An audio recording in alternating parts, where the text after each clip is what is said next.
לך דודי לקראת קלה, בואי ושלום עטרת בעלה, גם ברינה הוא וצהולה, תוך אמוני עם סגולה, בואי חלה, בואי חלה, בואי חלה, בואי חלה, לך דודי לקראת קלה.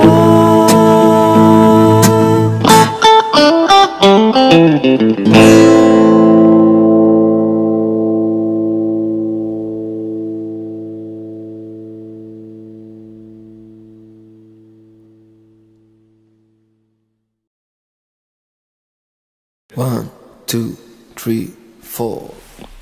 Shalom les amis, Boker Tov à tous et à toutes. Laila Tov, Boker Tov, Shalom. Baruch Hashem, on a le mérite dans la nuit, dans l'obscurité, mettre la lumière de Rabbeinu, Bezat Hashem, qu'avec ça, ça adoucisse toute la rigueur et qu'on sorte de toute la violence, de toute la haine, de toutes ces choses-là. Et que chacune trouve son chemin, Bezrat Hashem.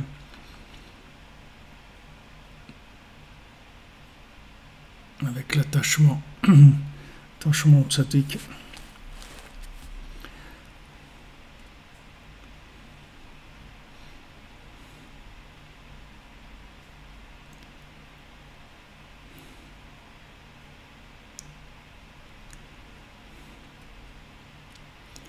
Voilà, une excellente journée pour tout le monde. Beaucoup de délivrance, beaucoup de réussite, beaucoup de paix, de tranquillité, Bezrat Hashem.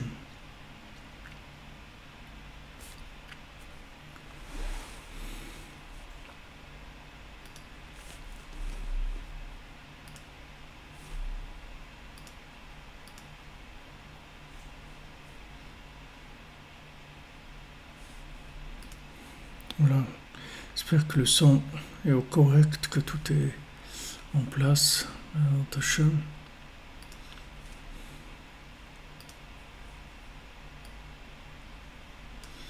Voilà. Alors, mes Hashem, on va étudier, du moins on va commencer à étudier une halakha dans le Likutei Halachot de Rabbi Nathan sur Rosh Hashanah. C'est la halakha Ilchot Rosh Hashanah halakha Vav, c'est-à-dire ça, c'est Likutei Halachot sur Rosh Hashanah. Il y a la halakha 6 pour ceux qui ont un Likutei Halachot. Alors c'est la page 424. Merci de me dire que tout est bon, tout est ok. Bon Hachem, on peut commencer. Alors on va étudier dans cette halakha Vav, page 424. On va commencer et Bezrat Hashem, on l'étudiera pendant toutes ces semaines à venir jusqu'à tous les jeudis soirs, jusqu'à Rosh Hashanah. Donc on a 4 ou 5 cours qui se feront Bezrat Hashem sur cette halakha. Alpi Mashakatuv, d'après ce qui est écrit Belikutei Tinyana, al pasuk ve'aye asele ola, D'après ce qui est écrit dans l'Écoutez Moharan Tinyana, c'est-à-dire l'Écoutez Moharan, le livre principal, l'œuvre principale de Rabbi Nachman, elle a 2 volumes. Le deuxième volume qui n'a pas été imprimé de son vivant, c'est de l'Écoutez Tinyana, c'est-à-dire le deuxième l'Écoutez Moharan. Et là-bas, il y a un enseignement qui s'appelle Aye Hase Leola. Un enseignement qui nous dit Aye Hase Leola, c'est page 424 dans l'Écoutez Halachot, ici où on est ce soir. Donc Aye Hase Leola, c'est ce que Yitzhak a demandé à Abraham Avinu. Où est-ce qu'il y a la brebis qui va servir d'offrande pour Hachem? Où est-ce qu'elle est cette brebis-là? Donc ça, c'est l'enseignement de Rabbi Nachman dans le Likutei Moharan. Et maintenant, Rabbi Nathan, il va traiter du sujet de Rosh Hashanah par rapport à ces éléments-là. Vekol Zeprinat Rosh Hashanah. Maintenant, tout ce que Rabbeinu il enseigne là-bas au sujet de Aye Hase Leola, où est la brebis pour servir d'offrande qui va être entièrement brûlée pour Hachem. Tout ça, ça parle de Rosh Hashanah. Qui Rosh Hashanah hu Yom Rishon le'aseret yemot tshuva.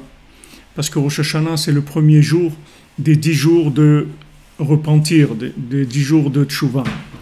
Veikar tshuva ou al-yedei mevoar be'atorah anal. Et le principal de la tshuva, comment on fait tshuva, c'est parce qu'il est écrit là-bas al-yedei shedoresh u'mevakesh u'mechapes ve'tzoek ve'shoel aye mekom kevodo. Qu'est-ce que c'est faire tshuva? Qu'est-ce que c'est revenir vers Hachem? C'est quand on cherche, on demande, on crie, on dit Aye mekom kevodo. Où est-ce que se trouve l'endroit d'Hachem? Où est-ce qu'il est Hachem? Comment je peux trouver Hachem? Où est-ce qu'il est? Où est-ce que tu te trouves? Où est-ce que tu es Hachem? C'est ça le principal de la tshuva. Faire tshuva, c'est ça, c'est chercher Dieu, c'est ça, faire tshuva. Si quelqu'un vous demande une définition, qu'est-ce que ça veut dire faire tshuva? Avant, je vais lui expliquer. Vous lui dites, voilà, faire tshuva, revenir vers Hachem, c'est quoi? C'est chercher où est-ce que tu es Hachem? Où est-ce que tu es? Kizeh yechol kol adam lehavin, parce que ça, tout le monde peut comprendre ça. Chez le rov bnei adam shenam gibore koach karaoui, parce que pour la plupart des individus qui ne sont pas des gens très forts, kaché lahem meod lashuv b'tshuva, ça leur est extrêmement difficile de faire tshuva, c'est-à-dire de réparer ce qu'ils ont fait. De réparer, quelqu'un il a fauté, il a cassé des choses, il a détruit des choses. Comment il va faire maintenant pour réparer? Il n'a pas la force d'arranger tout ça. Donc qu'est-ce qu'il va faire? Il n'y a pas de tshuva, il ne peut pas s'arranger, il ne peut pas progresser, il ne peut pas arriver à réparer. Il peut réparer.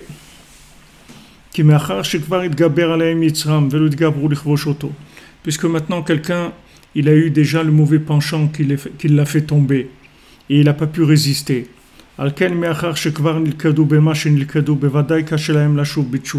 Puisque maintenant ils sont déjà tombés, ils se sont fait déjà attraper. Donc comment ils vont faire tshuva? Comment tu vas faire tshuva? Réparer la chose que tu as cassée, c'est plus dur que de ne pas la casser. De réparer, c'est plus difficile que de pas détruire, que de pas faire de mal.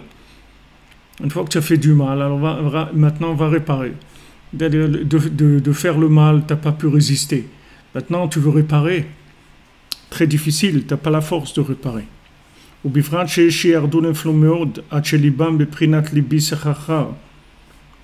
Surtout qu'il y en a qui sont tombés très, très bas, jusqu'à que leur cœur, il est embrouillé. C'est-à-dire que maintenant, même leur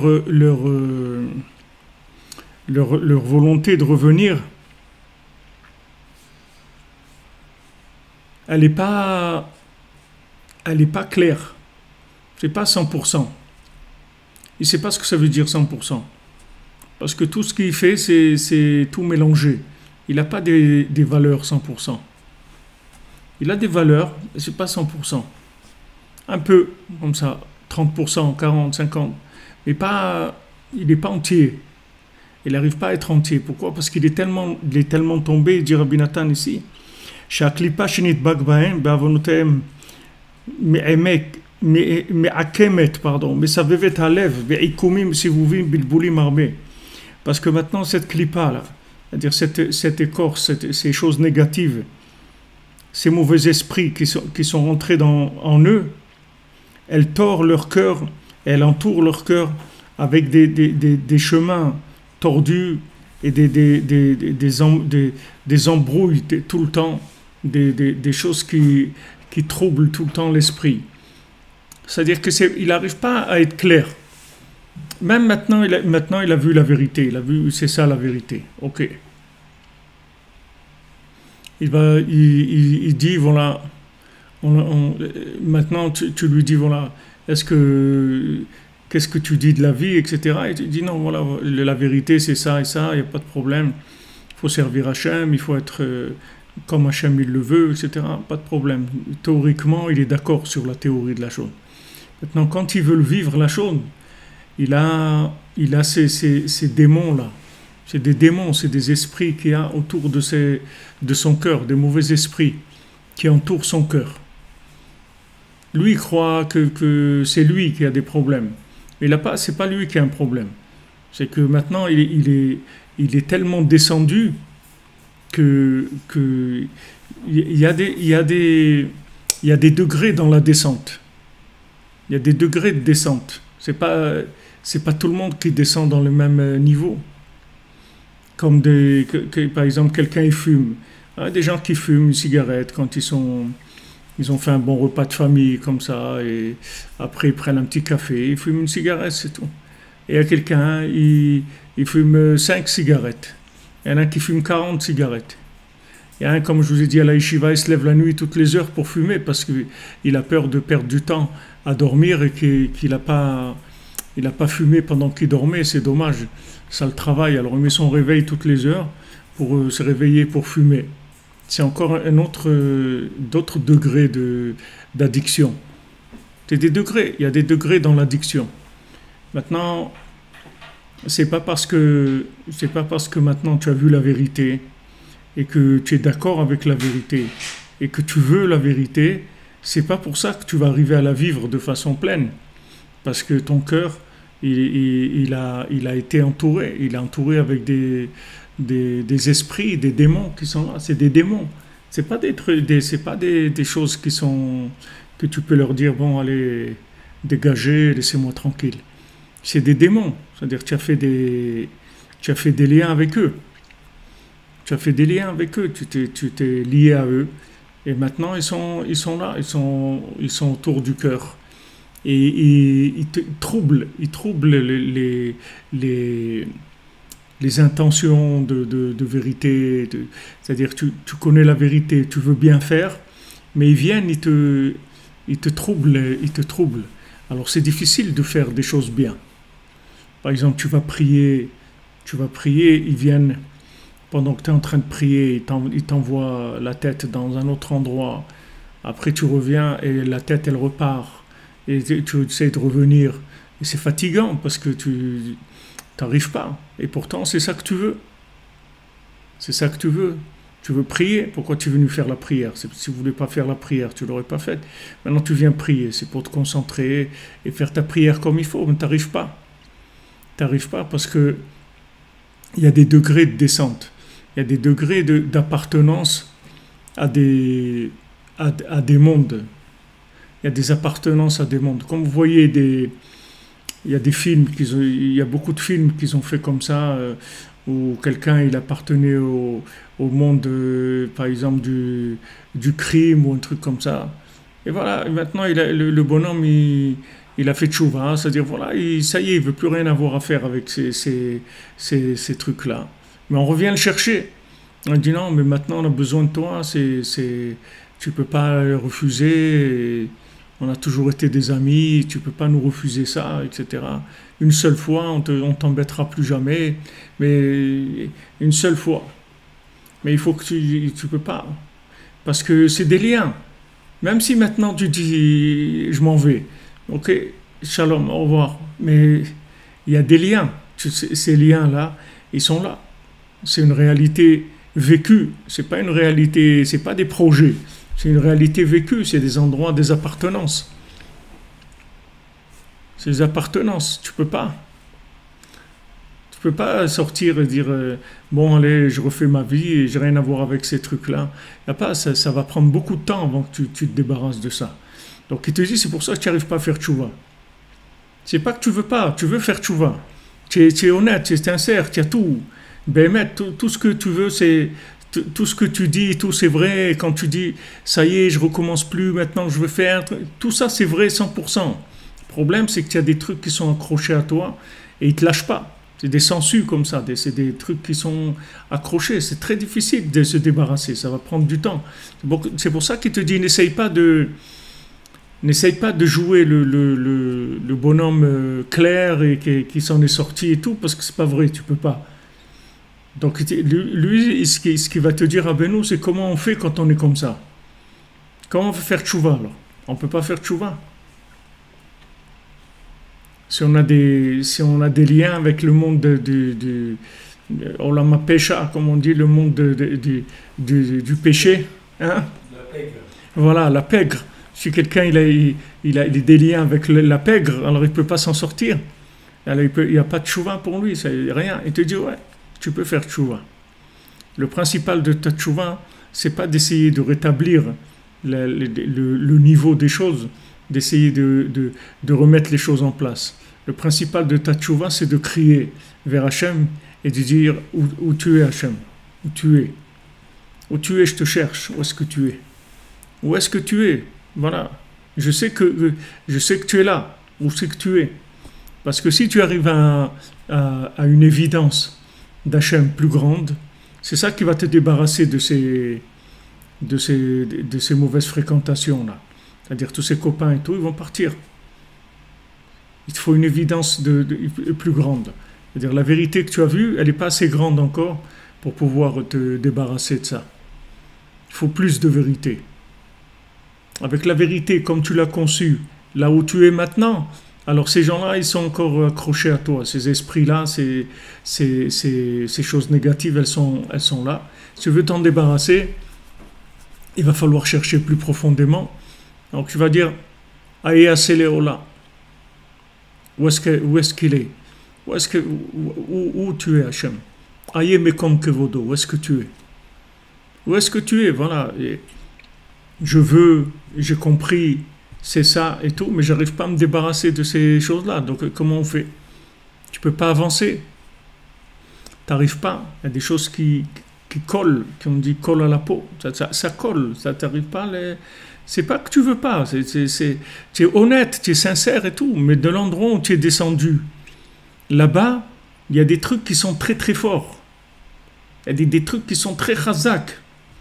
Dans les bas-fonds, ouais, exactement, dans les bas-fonds. Dans les bas-fonds, il y a des trucs qui sont très très forts. Et comme dans les fonds sous-marins ou trucs. Comme Rabbeinu dit dans le Sipurim Masir, dans le Ben Melech et Ben Shifra. C'est-à-dire que le fils du roi, quand il va dans la forêt et tout, il dit que ils sont rentrés dans les profondeurs de la forêt, que là-bas, il y a des animaux qui n'ont pas peur des êtres humains du tout. Les animaux qui ont peur, c'est ceux qui sont dans les premières zones de la forêt. Alors ceux-là, ils ont un rapport encore avec l'humain où ils ont peur. Mais il y a des animaux qui sont dans les profondeurs de la forêt, qui sont tellement forts, ils sont tellement sauvages, ils ne sont pas du tout près des villes ni de la civilisation, qu'ils n'ont pas peur de l'être humain du tout. Ils n'ont pas peur du tout. Alors c'est comme ça, c'est-à-dire que il y a des degrés dans la forêt. Il y a quand tu rentres 1 km ou 2 km, et il y a quand tu rentres 50 km ou 100 km à l'intérieur de la forêt noire. Là. Tu rentres là-bas, il y a des sortes, des espèces d'animaux, de trucs que tu n'as jamais vus, que personne ne connaît, c'est des trucs qui sont Alors dans les profondeurs spirituelles, c'est la même chose. C'est-à-dire que quand tu descends, il y a des petites descentes sympathiques, qui sont encore sympathiques. C'est des gens, en même temps c'est des étudiants en médecine et trucs et tout, et voilà, ils sortent un peu, ils font un peu des bêtises, des trucs et tout, mais bon, c'est des gens normaux. Mais il y a des endroits où c'est des monstres. C'est-à-dire les gens qui sont là-bas, c'est des monstres. Ils sont mamash terriblement vendus au côté négatif. Et quand tu es en contact avec ces virus-là, ils sont très très forts. Ils sont très très forts, comme les virus des hôpitaux, ils sont très forts. C'est-à-dire c'est des trucs qui sont très forts et que maintenant, quand tu veux faire tchouva, ils ne te laissent pas. Ils sont accrochés à toi. Alors la personne, la pauvre, elle a de la peine parce qu'elle croit qu'elle n'est pas sincère. Elle croit que c'est pas du tout, ça n'a rien à voir avec ta sincérité. Tu es sincère, tu es honnête, c'est vrai, tout ce que tu veux. Mais seulement, le nettoyage, il va prendre du temps. Pour que ces clipotes-là, elles te lâchent, ça va prendre du temps. Il va falloir que tu ailles à Ouman, à Rosh Hashanah, et que le Rebbe s'occupe de toi. C'est-à-dire qu'ils vont pas te lâcher tellement facilement. Alors c'est quoi ma tchouva? Il te dit ta tchouva, c'est que tu cherches. Où tu es, Hachem? Où tu es? Où est-ce que tu es? Aïe mekom kevodo. Comme chez Amar Az, Beferouj, Belashon Ashkenaz, Im fordrait dos hearts. Il a dit en Yiddish, Im fordrait dos hearts. Ils ont un dry, ça veut dire une combine. C'est-à-dire ils ont draillé, ils ont brouillé son cœur. Ils lui ont pris son cœur, ils lui ont brouillé. Tu vois le bonhomme, il est là, il est en train de prier, Bémet, il est dedans, il a son talit, il a ses trucs et tout. Et puis Tom, il lui passe un truc comme ça, le cœur il part d'un coup. Et il comprend pas, il comprend rien le bonhomme. Il dit mais attends. Il entend une musique ou un truc, ça y est, son cœur il part. Et pourtant il était bien, il était là où il voulait être, il était concentré et un truc, une odeur, une musique, un son, un truc, une image, n'importe quoi, boum, ça y est, son cœur il part. Alors c'est ce qu'il dit Rabbeinu. Ils lui ont brouillé son cœur. Alken ikar atzatam vetakanatam. Maintenant c'est pour ça que le principal du conseil et de la réparation de ces gens-là. C'est par le chemin que Rabbeinu il a parlé dans cet enseignement. Bien que ces gens-là ils soient tombés dans des endroits dégoûtants, dans les bas-fonds, que là-bas l'honneur d'Hachem il est extrêmement caché, parce que c'est des endroits qui sont vraiment très très mal fréquentés.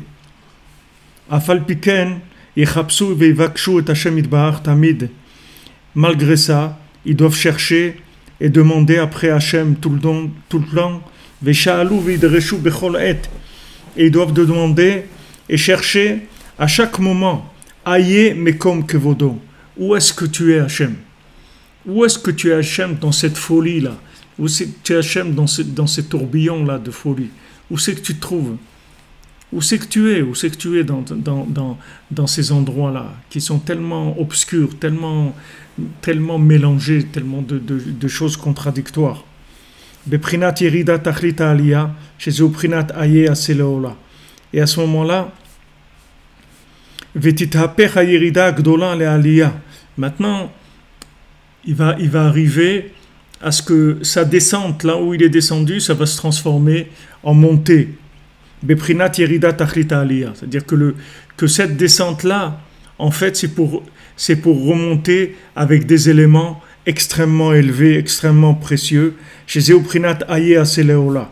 Que ça, c'est le principe de Aye. Aye, c'est-à-dire où tu es Hachem. Aye Aseleola. C'est ça la brebis. La brebis qui va servir de korban. Maintenant, le contexte, c'est quoi?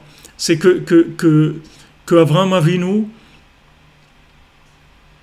il commence quelque chose dans le monde qui est révolutionnaire. C'est-à-dire il commence à révéler l'honneur d'Hachem. D'accord? C'est ça Avraham Avinu. Abraham Avinu commence à faire connaître Hachem dans le monde. Donc du moment où il commence à faire connaître Hachem dans le monde, ça va pas être facile pour lui. Parce qu'il est en train d'aller en opposition avec tout ce qu'il y a. Tous les gens ils sont en train de faire la fête, en train de s'amuser et tout. Lui il vient troubler la fête et voilà. Sachez que c'est pas l'idolâtrie, l'idolâtrie savourée. Hein. Sachez qu'il y a Hachem et que c'est lui qu'il faut servir sans intermédiaire, etc. Donc maintenant, lui, il est obligé de rentrer très très fort dans l'obscurité qu'il y a, c'est-à-dire obligé d'attaquer très très fort. Ça va lui faire sortir, ça va sortir Yitzhak. Yitzhak maintenant c'est un niveau de spiritualité qui est extrêmement élevé, qui peut même pas exister dans le monde, qui peut pas vivre, qui est pas voué à un avenir. Donc Hachem il dit il faut que tu tues Yitzhak. Comment c'est possible? Alors quoi, il vaut mieux rester dans l'idolâtrie? Je serais resté dans l'idolâtrie, j'aurais pas eu un fils comme Yitzhak, j'aurais pas eu besoin de le tuer. Maintenant que je suis sorti de l'idolâtrie et que je suis battu contre mon père, contre mes frères, contre tout le monde, maintenant j'ai un enfant comme ça, Yitzhak, qui est d'une pureté, d'un niveau au-dessus de tout équilibre humain, un niveau très très élevé. Et maintenant tu me dis, il est trop élevé, alors il faut le tuer. Ok, Abraham Avinu, il n'a pas de question. Hachem, il lui dit, il fait, il n'y a pas il fait. Alors, maintenant, Yitzhak, lui, il est en train de vivre cette chose-là. Il est en train de vivre ce moment-là. C'est vrai que pour Abraham Avinu, c'est dur, mais pour Yitzhak aussi, c'est dur. C'est pas que l'épreuve, elle est pas rien que pour Abraham, elle est pour Yitzhak aussi. Donc Yitzhak, il demande, aïe, oui Hachem. Et c'est-à-dire, je comprends plus rien là. C'est vraiment complètement obscur. C'est-à-dire, je comprends rien. Qu'est-ce qu'on a fait de mal?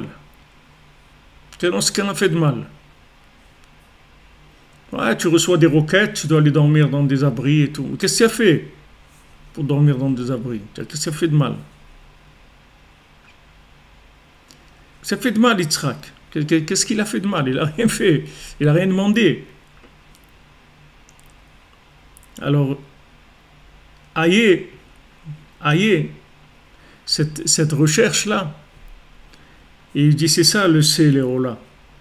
Aïe, quand tu vas créer aïe, où tu es Hachem, cette question que tu poses là, où tu es Hachem, aïe, ça même, c'est ça l'offrande que tu vas emmener.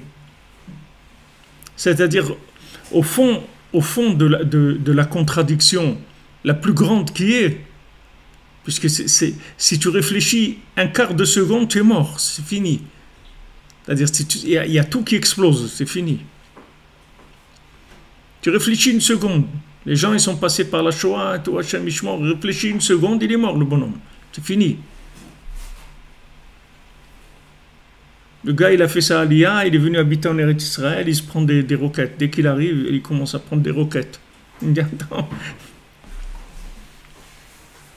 J'étais à la synagogue de la roquette, mais je ne savais pas que j'allais venir ici, j'allais en prendre des vrais, je croyais que c'était un...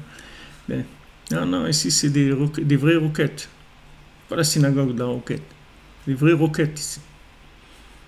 Et pourtant, moi je suis venu parce que j'aime Hachem et tout. Ok, lui aussi il t'aime. Alors pourquoi il nous envoie des roquettes et il nous aime?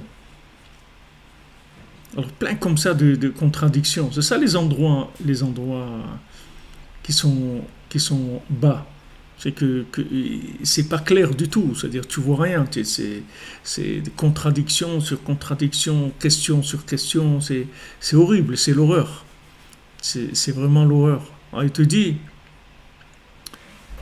dans ces moments-là, que tu es en train de vivre, qui sont d'un niveau de contradiction très très élevé, et qui sont c'est-à-dire d'un niveau d'obscurité très élevé, en fait, il y a une présence d'Hachem qui régit ces endroits-là, qui est extrêmement élevée. Parce que si cette présence d'Hachem, elle n'était pas élevée, ces endroits-là, ils ne pourraient pas exister. C'est-à-dire que ces endroits-là, ils sont tellement bas qu'ils demandent une présence d'Hachem beaucoup plus élevée que des endroits plus élevés. Seulement, c'est caché. C'est pas qu'il n'y a pas. Hachem, il se trouve dans ces endroits-là encore plus que dans des endroits plus élevés.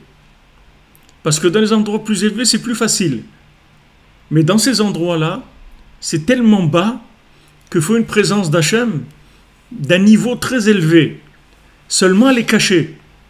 Donc, si tu dis pas où tu es, tu vas pas le trouver. C'est pour ça qu'Hachem, il dit à Adam Arishon, il lui dit la même chose. Il lui dit, Aïe, Aïeka, où tu es? Où tu es? Hachem lui-même, il lui dit comment il va faire pour s'en sortir de ce qu'il vient de faire. Il vient de faire une catastrophe nucléaire, il détruit le monde avec ce qu'il a fait. Maintenant, il va tomber dans un désespoir terrible. Donc Hachem, il lui donne tout de suite la formule. Il lui dit, regarde, tu vas chercher, tu vas demander où il est Hachem là-dedans. Où il est Hachem là-dedans. C'est-à-dire que maintenant, dans ces endroits-là, le potentiel, c'est même pas un potentiel, parce que si on dit potentiel, ça veut dire qu'il n'y a pas vraiment, c'est même pas un potentiel. Il y a une présence réelle d'Hachem, mais elle est très cachée. Parce que si elle était un petit peu révélée, ces forces négatives, elles auraient pris le pouvoir dans le monde, elles auraient détruit le monde entier. Donc pour pas que ces forces négatives-là prennent le pouvoir et qu'elles soient sous contrôle d'Hachem, bien qu'elles soient extrêmement éloignées, il y a une présence divine très très élevée. Très très élevée. C'est la Torah la plus élevée qui est, elle est dans ces endroits-là. Et c'est ce qu'on ramène nous. Nous, c'est ce qu'on a ramené. C'est-à-dire qu'est-ce qu'on ramène? Pourquoi nous on va à Ouman à Rosh Hashanah? Alors qu'il y a des gens qui sont beaucoup plus avancés que nous dans la Torah, qui ont tout un bagage, des trucs et tout, ils ne vont pas au Ouman à Rosh Hashanah. Parce que eux, dans les endroits où ils n'ont pas cette Torah-là. Nous, dans les endroits où on est passé, on a pris cette Torah-là. Et c'est parce qu'on a cherché à un moment, on s'est posé une question, on s'est dit c'est pas possible, il y a quelque chose qui ne marche pas. On a ouvert la bouche, on a ouvert le cœur un petit peu. Ça nous a ouvert tout de suite la Torah qu'il y avait dans ces endroits-là. Et cette Torah, c'est les plus grands secrets de la Torah qui est. Donc après, tu viens, tu es blindé en secret de Torah. Tu es vraiment blindé.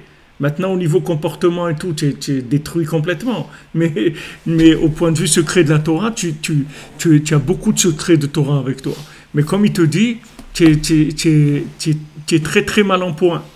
Parce que comme ces endroits-là, ils sont très mal fréquentés, donc ces trucs-là, ils te suivent. Tu es venu avec une Torah, Nifla et tout, mais ces trucs-là, ils te suivent sans arrêt. Donc pour te débarrasser d'eux, il faut que tu cherches sans arrêt, sans arrêt. Tu ne peux pas avoir de répit. Il faut que tu cherches sans arrêt. Sans arrêt. Comme le fugitif, là. Sans arrêt, tu ne peux pas. Tu ne peux pas t'arrêter. Tu ne peux pas t'arrêter. Si tu t'arrêtes, ils te mangent. Si tu t'installes, ils te mangent. Ils sont là, avec toi. Si tu t'installes, ils te mangent. Comme les gens qui ont appartenu à la pègre et tout, il faut pas qu'ils montrent qu'ils ont réussi quelque chose dans leur vie ou un truc. Sinon, la pègre, elle vient, elle leur prend tout. Il n'y a pas. Ok, tu as voulu sortir du milieu, tu peux sortir. Mais tu sors vide, sans rien. Il faut que tu restes un mendiant. Il faut qu'ils te voient toujours comme quelqu'un qui a échoué. Mais si tu veux te construire te refaire une santé à côté, ça ne marche pas, ils ne te laissent pas. Ces forces négatives, c'est la même chose. Elles sont là, elles sont collées à nous, et elles ne nous laissent pas, parce qu'elles s'alimentent de cette Torah-là très très profonde qu'on a drainée, qu'on a ramenée avec nous. Et pour s'en débarrasser, ça va prendre du temps. Alors la seule façon de pouvoir s'en débarrasser, c'est se haïr, c'est-à-dire que tu cherches. Où est-ce que tu es, Hachem? Tu demandes à Hachem, tu dis, je sais que quand je te dis où tu es, ça veut dire je sais que tu existes. Je sais que tu es là. Je sais que tu existes et que tu es là. Donc montre-toi en moi où tu es. Parce que si je te vois, c'est comme ça que je veux me débarrasser de ces choses-là. Si je ne te vois pas, comment tu veux que je fasse? J'ai besoin de te voir.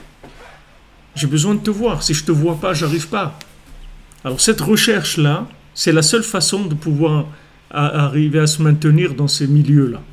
C'est que tu cherches à t'en sortir tout le temps. Tu demandes à Hachem où tu es, dans cette contradiction-là. Je ne comprends rien. Cette recherche-là, c'est elle qui va te transformer la Yerida en Aliyah. C'est-à-dire quand tu vas dire Aïe, tout cet endroit-là où tu as pu appartenir, ces endroits-là mal fréquentés, malsains, ces bas-fonds-là, tu vas sortir tout ce qu'il y avait de meilleur dans ces endroits-là, qui est en fait la Torah la plus élevée qui est. Si tu prends l'endroit le plus bas qu'il y a sur terre, si tu prends le bonhomme le plus bas qui existe sur terre, c'est lui qui porte la Torah la plus élevée qui est. C'est pour ça qu'on doit lui faire tchouva. Parce que si on lui fait pas faire tchouva à lui, cette Torah-là, on l'aura pas. On n'aura pas cette Torah-là. On ne pourra pas avoir cette Torah. On la connaîtra jamais. Parce que cette Torah, elle est dans les endroits les plus bas. Donc il faut que tu ramènes ces gens-là. Donc c'est ce que je vous ai expliqué l'autre fois entre Yosef et Yehuda.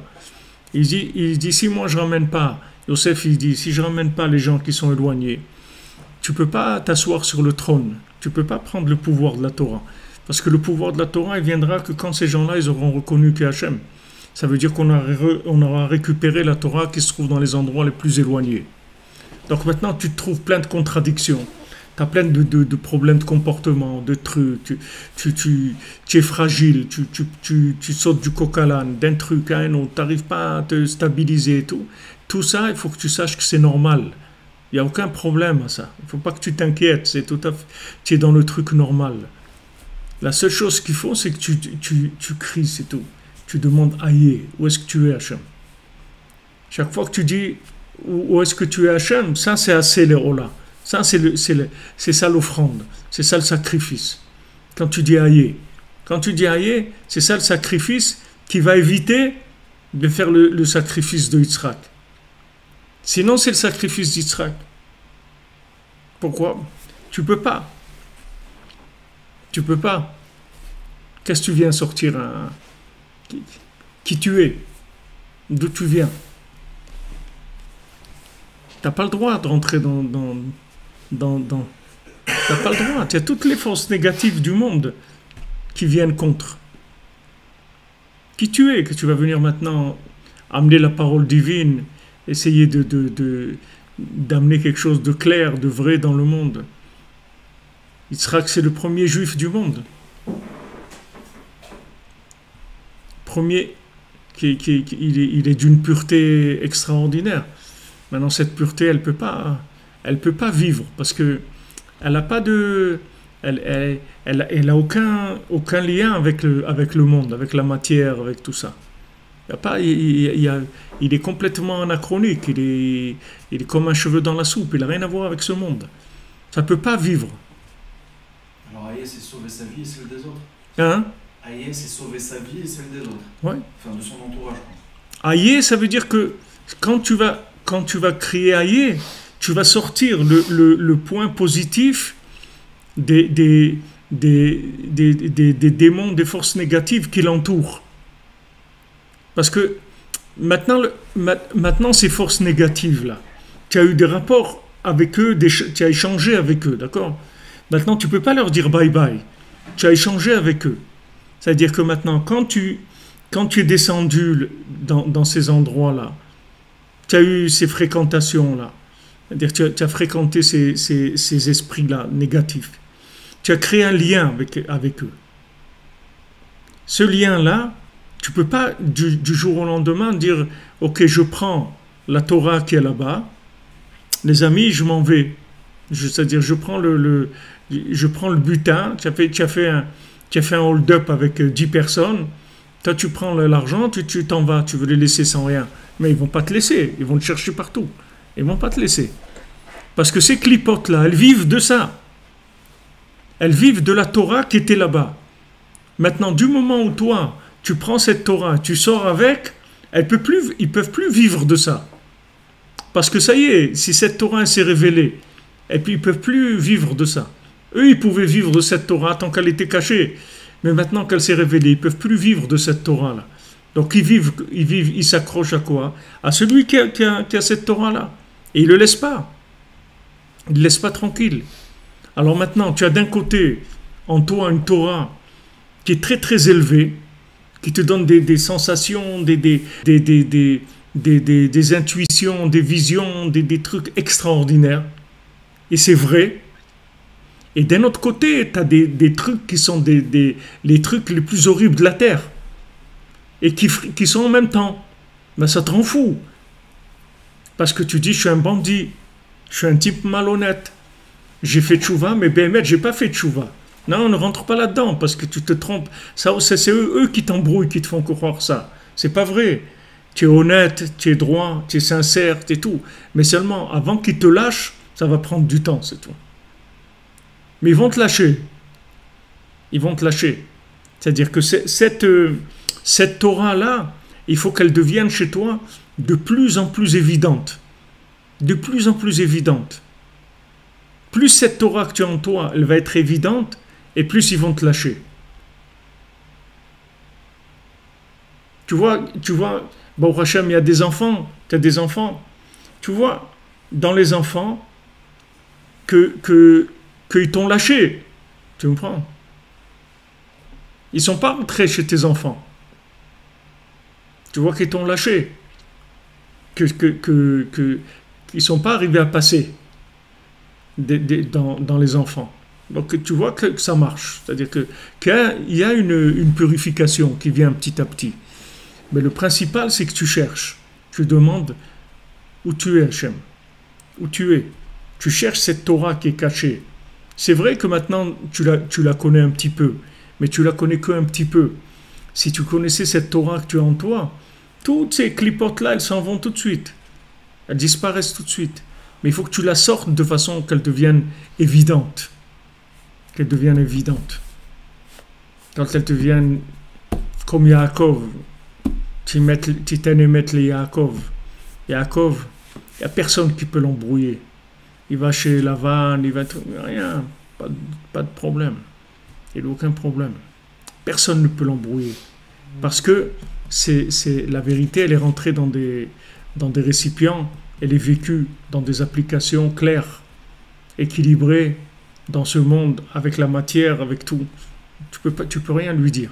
C'est pas un planeur, c'est pas un artiste, c'est pas un illuminé, c'est pas un gars qui se prend pour un prophète. C'est un homme simple. Il travaille, il a une femme, il a des enfants, il travaille, il s'occupe d'eux. C'est un homme. Tu peux pas. Une fois que la vérité elle est rentrée dans des récipients comme ça, c'est fini. Tu peux rien lui faire. Comme ils disent, ah ça y est, il s'est rangé maintenant celui-là. Il s'est rangé. Il s'est rangé. Une fois que tu t'es rangé, ça y est, ils peuvent venir te déranger. Il faut te ressortir de là. Parce que tu as construit quelque chose. Mais tant que c'est un projet, c'est un projet, comme Yitzhak Avinu, c'est extrêmement dangereux et extrêmement aléatoire. Ça peut partir dans tous les sens. Et tu as beaucoup de Bali Tchouva qui se sont fait récupérer par les clipotes qui drainaient avec eux. Que ces clipotes-là, elles ont réutilisé leur Torah pour s'alimenter. Il y a beaucoup de Bali Tchouva comme ça. Dans l'art, la musique, beaucoup de choses. Que en fait, ils sont sortis avec une Torah. Mais cette Torah avec laquelle ils sont sortis, elle a été récupérée par les clipotes. Et eux, ils croient que c'est de la Torah. Mais c'est pas de la Torah. Ça a été récupéré par les clipotes. Ça va servir les clipotes. Ça ne va pas leur servir à eux à avancer. Pour ça que pour arriver si tu veux, à remettre les choses à leur place, il te faut une recherche permanente. C'est-à-dire que si tu arrêtes de chercher, il te récupère. Tu ne peux pas t'arrêter de chercher. Je te dis, Mamash, tu vois cette image du fugitif. En fait, un Baal Tshuva, il est comme ça. Toute sa vie, il est comme ça. Il ne peut jamais s'arrêter. S'il s'arrête, il l'attrape tout de suite. Même s'il arrive à des niveaux, pourquoi Rabbeinu te donne des etzot comme Chatzot, voilà, on est là maintenant à 3 heures du matin et tout, qu'est-ce qu'on a, n'est pas, et pourquoi on est là, qu'est-ce qu'on a fait, on n'a pas cambriolé, on n'a pas tué des gens, pourquoi on doit se lever dans la nuit pour casser notre sommeil et tout, c'est pas pour qu'ils nous attrapent pas, c'est tout. C'est pour pas qu'ils nous attrapent, c'est tout. C'est-à-dire qu'on est obligé de faire des choses, des renouvellements à des niveaux très profonds. Sinon, ils t'attrapent, ils te récupèrent. Ils te récupèrent parce qu'ils sont tout le temps autour de toi. Ils essayent de te récupérer. Comme les trucs, tu vois, ces bandits-là, et même la police, elle essaye de les récupérer pour en faire un agent de renseignement ou des trucs comme ça et tout. Alors que ces gens-là, c'était des grands bandits. Maintenant, ils sont devenus des agents de renseignement pour la police. C'est-à-dire, ils se retournent complètement. Mais dans la Torah, c'est la même chose.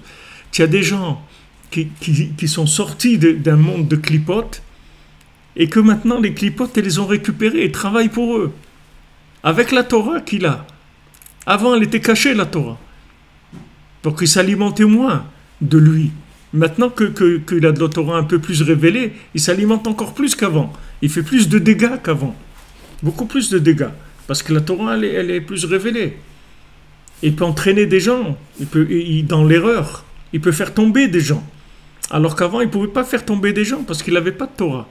Sa Torah, elle était cachée complètement. Il ne savait même pas qu'elle existait. Mais maintenant que sa Torah, elle est sortie, si elle se fait récupérer, il peut faire tomber des gens avec ça.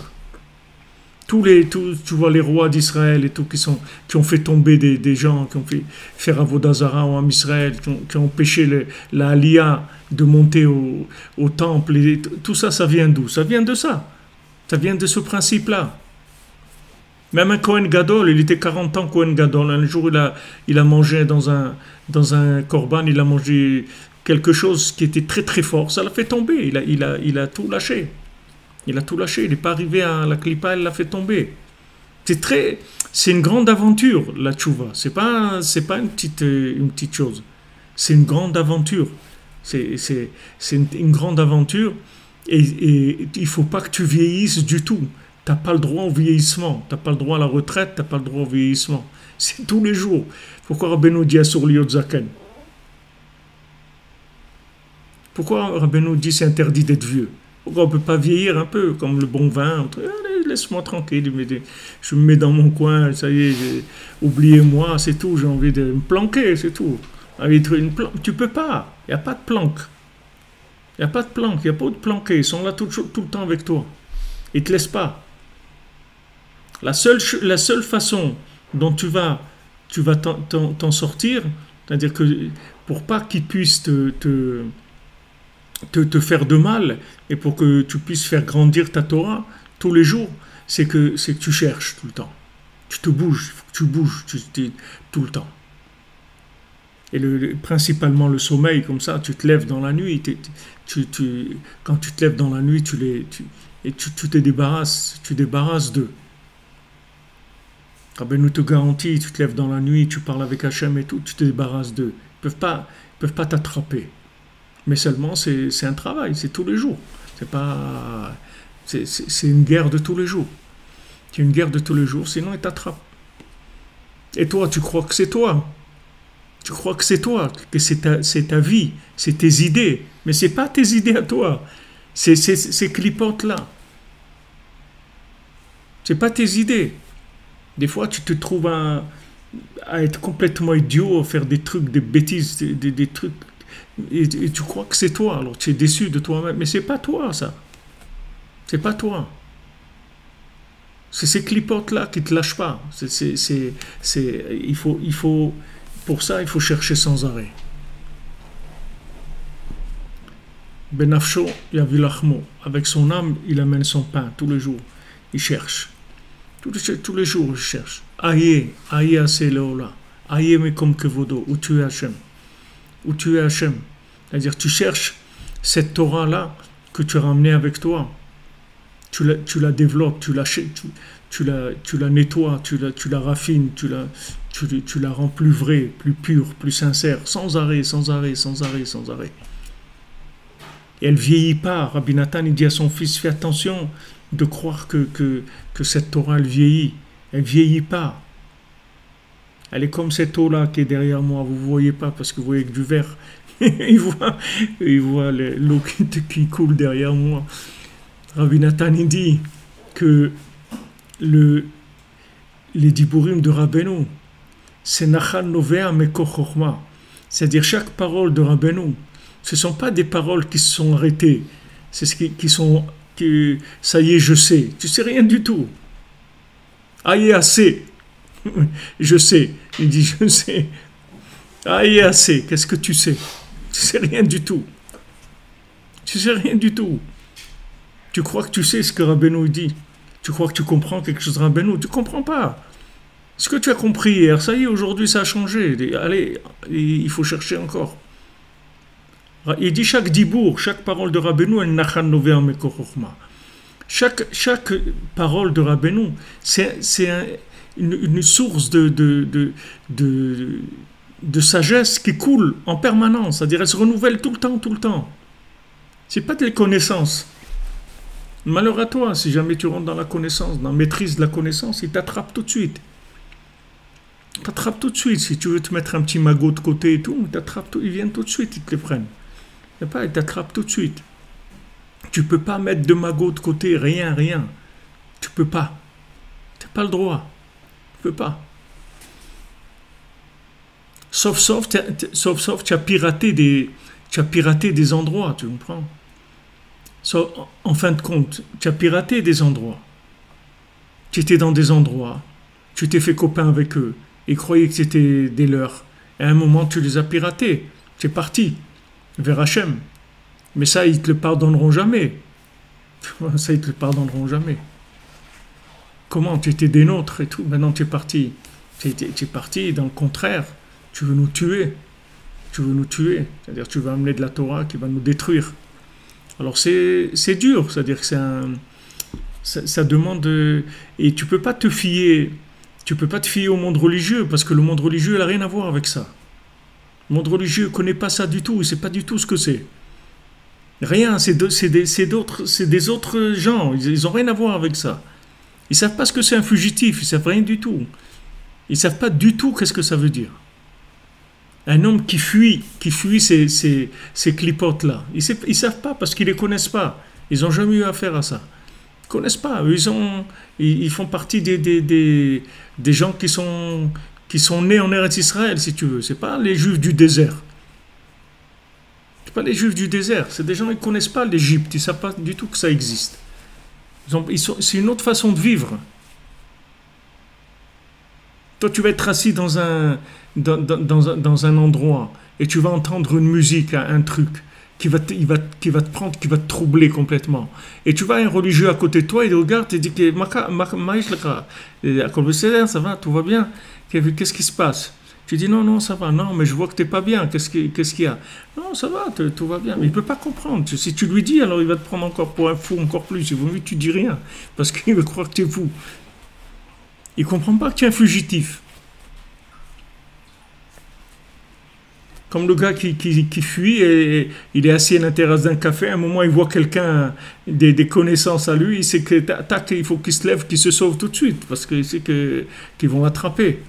Mais maman, c'est une vie comme ça, tout le temps. Et il n'y a pas de répit. Il faut que tu saches qu'il n'y a pas de répit. Ça, ne t'imagine pas qu'un jour tu vas t'asseoir tranquille. Il n'y a pas de répit. Ils ne te laisseront jamais. Jusqu'à la dernière seconde, ils ne te laisseront pas. Ils ne te laisseront pas. Parce que tu as trahi ce monde là-bas. Tu les as trahis. Tu as pris toute la vitalité de ça. Tu l'as fait passer de l'autre côté. Les gens religieux, c'est beaucoup plus facile. C'est pour ça que même tes enfants, tes propres enfants, ils ne te comprendront pas. Ils ne pourront pas te comprendre. Parce qu'ils ne savent pas qu'est-ce que tu vis. Ils ne peuvent pas imaginer ce que c'est. Que quelqu'un est en fuite permanente. Ils ne peuvent pas imaginer. Bon, Hachem, ils sont purs, ils ne savent pas du tout ce que c'est ces trucs-là. Ils ne comprennent rien. Ils ne comprennent pas pourquoi il y a certains endroits où tu ne veux pas aller, ou certains trucs que tu ne veux pas manger, ou des situations que tu fuis instinctivement. Parce que ça ressemble trop à des choses qui vont te faire du mal. Donc tes enfants ne peuvent pas comprendre ça. Mais qu'est-ce qu'il y a? Il n'y a aucun problème, c'est très bien. Qu'est-ce que tu as? Tu ne peux pas en parler. Tu peux pas en parler. Il n'y a que des Bali Tchouva qui peuvent te comprendre et tu n'as pas besoin d'en parler. Il n'y a pas besoin d'en parler. C'est des maladies du nefesh, tu n'as pas besoin d'en parler. Ce sont des choses qui sont... Ce qu'on est en train de vivre, ce sont des recyclages de l'humanité énormes. C'est-à-dire on récupère des choses énormes. Il faut savoir que ça a un prix, que c'est pas gratuit. Il y a un salaire énorme aussi, mais il y a un prix à payer aussi, parce que c'est pas évident. C'est pas évident du tout.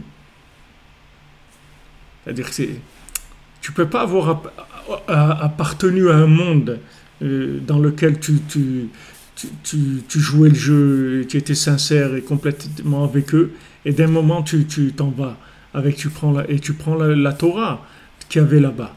C'est-à-dire que tu vas détruire tous ces endroits-là, c'est-à-dire tu vas détruire tout le mal qu'il y a dans ces endroits-là.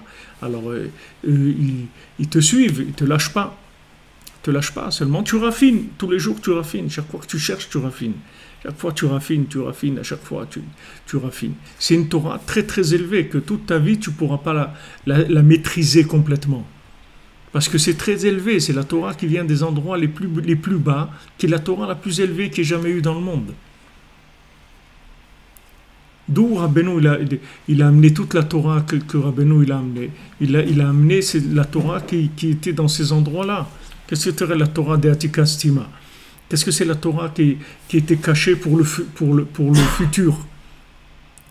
La Torah qui était cachée pour le futur. C'était normalement comment ça devait être. Tous les gens, ils devaient faire tchouva, ramener la Torah qu'il y avait en bas. Et avec ça, on aurait eu la Torah de après la résurrection des morts. Maintenant, quand Hachem il a vu, comme la sortie d'Égypte, que on allait rester bloqué en Égypte, on n'allait pas sortir. Donc il a accéléré la sortie d'Égypte. Il a amené tous ces miracles, etc. C'est la même chose. C'est-à-dire Rabbeinu dit qu'il a amené la Torah de Atika Stima, cette Torah normalement qui était faite pour la fin, pour après la résurrection des morts. Il l'a amené maintenant. Il l'a amené maintenant pour t'accélérer le processus de prise de conscience de la vérité.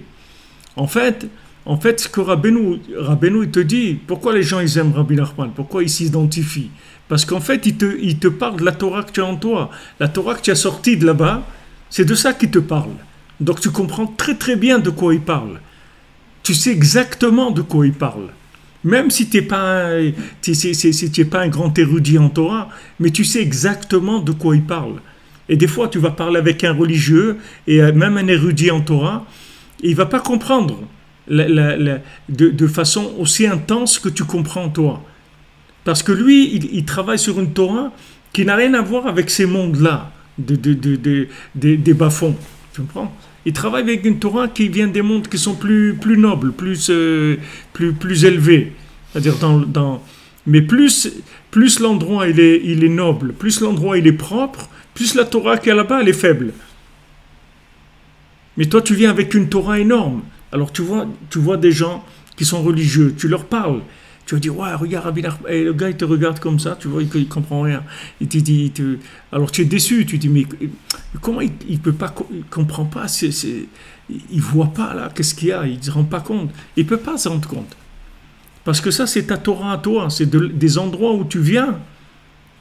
D'où tu viens, cette Torah elle appartient à ces endroits-là. Donc maintenant quand tu es sorti, grâce au fait que Rabbeinu il t'a envoyé cette Torah là-bas qui t'a donné un coup un siège éjectable, c'est comme ça qu'il t'a sorti. Après c'est ton monde, tu circules là-dedans comme un poisson dans l'eau, c'est ton monde. Parce que c'est la Torah que tu connais, mais tu la connaissais de façon cachée complètement. Maintenant elle se révèle. Alors plus tu vas l'approfondir, plus tu vas la travailler, plus tu vas aller en profondeur dans cette Torah, plus tu vas te débarrasser de toutes ces forces négatives-là qui s'accrochent. Mais si maintenant tu t'arrêtes à un moment, tu t'installes, alors après, Chas v'Shalom, tu deviens un fournisseur de ces clipotes-là. Tu redeviens un fournisseur. Et c'est l'horreur après. C'est l'horreur, ce qui arrive malheureusement à des gens. C'est qu'après, ils se retournent complètement. Tu peux pas, c'est-à-dire que tu peux pas t'arrêter. Il faut que tu saches que tu peux pas t'arrêter. La communication avec nos enfants, c'est un peu la même communication qu'il y a avec des gens religieux. Ça va rester plat, Ouais. mais pour le bien. Ouais. Il ne faut pas s'étonner que toi, il y a chez les enfants, Ouais. et tes enfants, il faut que ça Tout reste à fait. Tout à fait. très plat comme... C'est pas que c'est plat, si tu veux, c'est maîtrisé, c'est équilibré, c'est maîtrisé. Tandis que toi, ça te rend fou, tout le temps, t'es tout le temps dans un enthousiasme, de tout cet enthousiasme, tout le temps, c'est des trucs et tout, alors qu'ils sont beaucoup plus calmes dans leur façon de vivre la chose. Ils la vivent de façon beaucoup plus équilibrée. Mais il faut que tu saches que tes enfants, c'est pas des balais chouva. C'est moins dangereux pour eux, les clipotes, elles s'accrochent moins sur eux. Bien sûr. Même les endroits qu'on fuit par instinct. Si tu dois repasser par ces endroits, je sais pas, aller dans des familles, des trucs... Ils sont étrangers. Ils sont étrangers. Ils sont étrangers à ces choses-là. Ils ne connaissent rien à ces choses-là. Ils n'ont pas de lien. Hein? Ça peut pas les atteindre du tout. Ça dépend combien. Ça dépend comment. Ça dépend si tu les mets là-bas, tu commences à leur faire goûter les trucs et tout. Alors, ça y est. Mais si maintenant tu dois passer les trucs, ça ne va pas te faire... si tu leur fais écouter Jimi Hendrix, ça ne va rien leur faire du tout. Ça va leur casser les oreilles. Mais si tu mets ça à la maison toute la journée, après, au bout d'un moment, ça y est, lui aussi, il va rentrer là-dedans. Tu as le droit de circuler dans les choses, de circuler dans ce monde. Tu as le droit, il n'y a pas de problème. Mais il faut pas que il faut faire attention. Il faut pas les pourrir. Il faut pas amener des trucs qui vont les abîmer. Faire attention. Parce que d'un autre côté, ils ont une certaine fragilité aussi. Parce que le fait que maintenant, c'est comme le gars avec le vaccin, tu comprends? Le gars, il a été, comme on dit, ah, moi je suis vacciné. C'est-à-dire que la personne qui a connu ces choses-là, alors elle est vaccinée, c'est-à-dire il y a un côté où bon, ça l'intéresse plus, etc.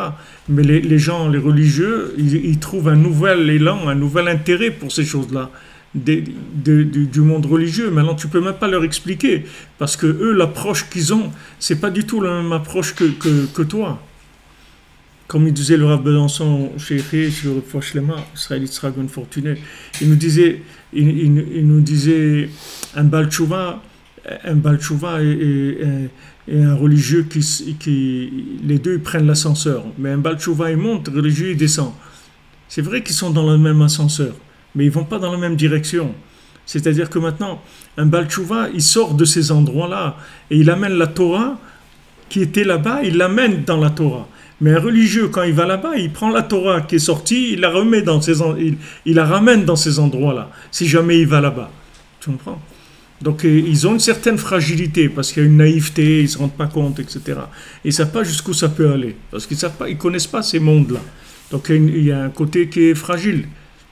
Mais ça, c'est un mal à saut, c'est-à-dire que tu peux pas avoir les deux en même temps. Mais il faut savoir que tes enfants, ce n'est pas des balais tchouva, c'est tout.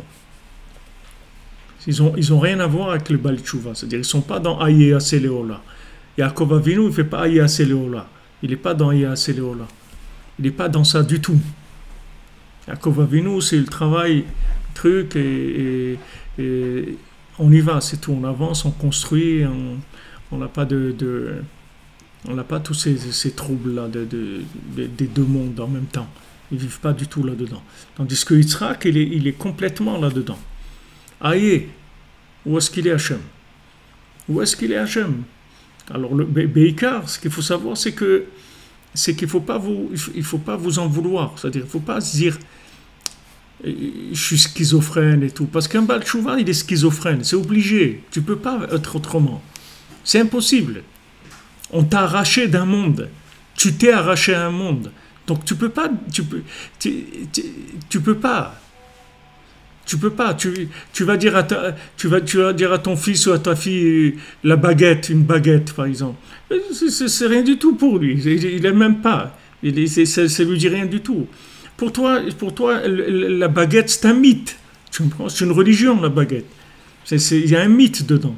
C'est pas que des miettes, mais c'est un mythe.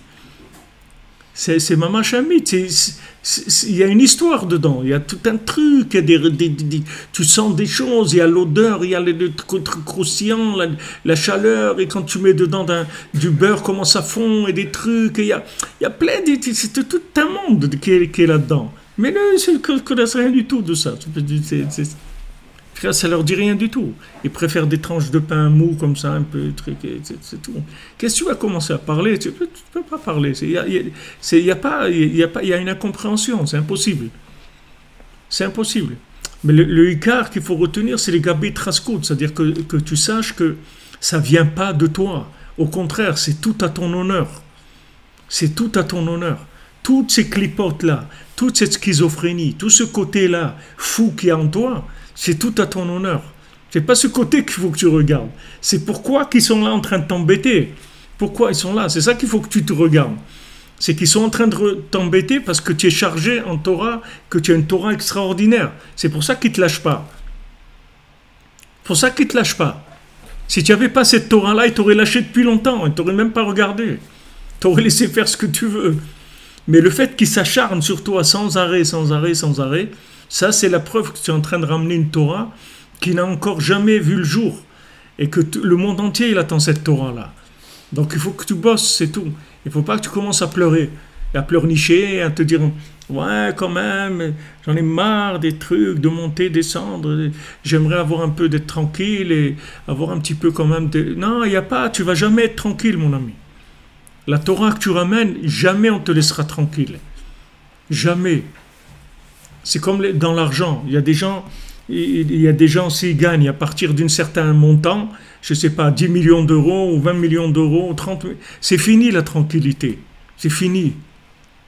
C'est terminé. Plus jamais dans sa vie sera tranquille. Parce que c'est des gens, dès qu'ils ont ces montants-là, il y a des gens spécialisés. À partir de ce montant-là, ils commencent à attaquer ces gens-là, à les embêter, à leurs trucs, etc. C'est tout, il n'y a pas il n'y a pas. C'est fini. Le choix, c'était de ne pas arriver à ce montant-là. Mais du moment où la personne, elle est passée dans la gamme des 20 millions, 30 millions, 50 millions d'euros, ça y est, c'est fini. Elle est passée dans une gamme de trucs où il y a des clipotes qui vivent par rapport à ces milieux-là. Donc il est plus tranquille. Il doit être des gardes du corps, des trucs surveillés, et ses déplacements et ses trucs, et sa voiture tous les jours, voir s'il n'y a pas une bombe sur le truc. Ça y est, c'est fini. Il est pas... Nous, c'est exactement la même chose, mais spirituellement. C'est-à-dire, on est dans la même situation. On ramène des choses qui sont extrêmement précieuses, extrêmement puissantes, et qui vivent en nous, et qui sont évidentes à des moments. À un moment, c'est très évident. Mais après, quand tu vois l'autre côté, alors tu as l'impression que tu es nul. Tu as l'impression que tu es un truand, tu vois. C'est-à-dire, tu te dis, mais attends, je suis un truand. C'est pas possible d'être comme ça et comme ça en même temps. Où je suis là, c'est pas toi. C'est pas que tu es là et là en même temps. Tu es pas là-bas du tout. Tu es sorti de là-bas. Mais eux, ils te laissent pas tranquille. Donc, ils te donnent la méthode, comment tu vas te débarrasser d'eux. C'est tout. Tu vas chercher dans ta Torah. Ta Torah, il faut que tu la sortes, il faut qu'elle naisse. Il faut qu'elle sorte de son exil. Il faut qu'elle vive, ta Torah. Ce que tu as en toi, il faut que tu le fasses sortir. C'est que la seule façon que tu as de te débarrasser d'eux. Parce qu'une fois que ça va devenir évident, ils vont te laisser tranquille. Ils n'auront plus de possibilités. Parce que eux, ils ne profitent que de l'ambigu, que du flou. Donc, ils te maintiennent le plus qu'ils peuvent dans le flou. Mais une fois que ça devient clair, ils ne peuvent plus rien faire du tout. Une fois que la vérité elle est évidente, le mensonge il tombe complètement. C'est fini. Le mensonge il vide la vérité. Il n'y a pas de mensonge sans vérité. Seulement, toi, tu dois faire augmenter la vérité. T'occupe pas du mensonge. fais augmenter la vérité, fais augmenter, et à un moment, le mensonge il va partir parce que c'est trop de vérité pour lui. On a découvert que le bateau rose, ça y est, il s'en va. Il vient plus, c'est fini. Il vient plus te voir. Comme Macron, il a annulé sa visite en Israël, il devait venir le mois de novembre, il a annulé sa visite officielle en Israël. C'est pas besoin. Tu as besoin qu'il vienne faire ici.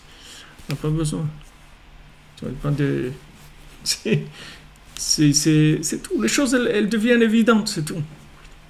Tu choisis un chemin, ok, c'est tout. C'est fini. Il n'y a pas de... À un moment, le mensonge, il va partir. Mais c'est une vie. C'est-à-dire, c'est une histoire d'une vie. C'est un truc... Parce que elles sont... Si tu veux, ces clipotes-là, elles font partie de ta Torah. C'est ça le problème. C'est que si c'était étranger, tu aurais pu t'en débarrasser beaucoup plus facilement. Le problème, c'est que ta Torah, avec quoi tu as fait tchouva, et ces clipotes-là, elles ont la même. C'est comme si tu prends l'écorce d'un fruit. Tu vois l'écorce du fruit. Elle ressemble beaucoup au fruit. C'est-à-dire, tu vois qu'elle n'est pas... Tu n'imagines pas une banane dans une écorce de noix, par exemple. Tu me prends? Tu vois que la banane, elle a une peau qui ressemble à la banane, que la mandarine, elle a une peau qui ressemble à la mandarine. Elle a la couleur qui a un rapport avec l'intérieur. C'est en rapport, tu vois. C'est pas qu'on a pris un emballage, on a mis autour du truc qui n'a rien à voir. Elle a un rapport, la clipa. L'écorce, elle a un rapport avec le fruit. C'est ça qui est difficile. C'est que c'est lié. Tu ne peux pas les dire ça c'est autre chose complètement. C'est pas autre chose. C'est lié. Seulement ça s'est développé. Si tu veux, en fait, eux, ils étaient là pour garder la Torah qui était cachée là-bas, en fait. C'est-à-dire, eux, comme la peau de la banane, elle maintient la banane au frais le temps que tu décides de la manger. Le jour où tu vas décider de manger la banane, elle est fraîche, la banane.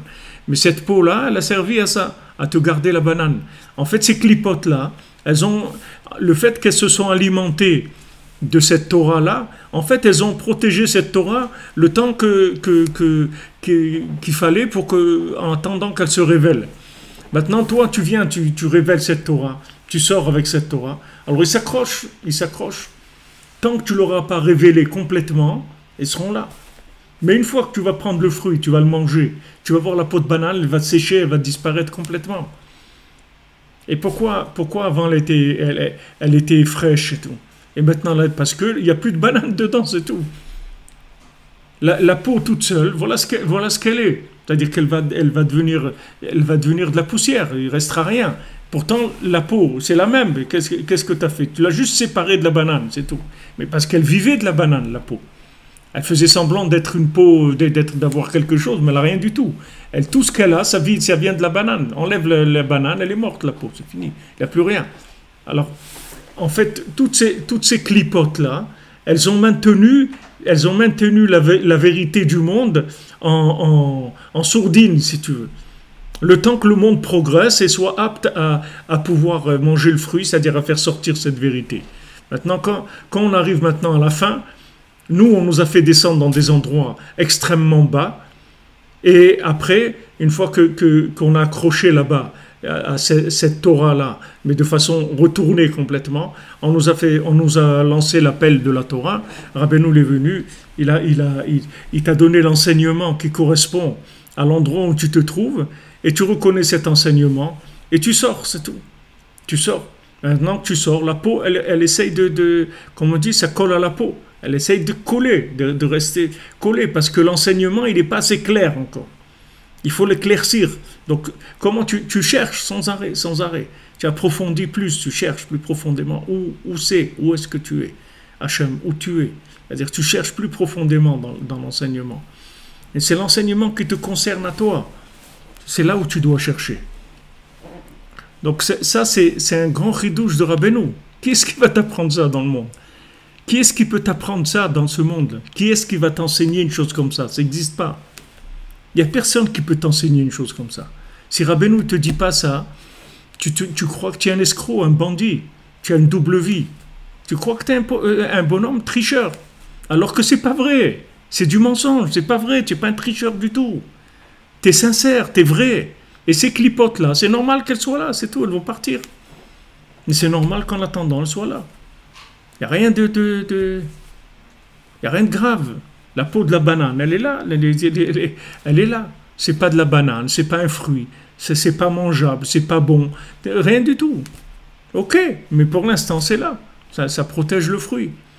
Si tu as décidé de manger que la moitié de la banane, ok, l'autre moitié, la peau, elle te la garde en attendant. Elle va te la garder. Il y a le maasé que Rabbeinu il avait raconté de celui qui...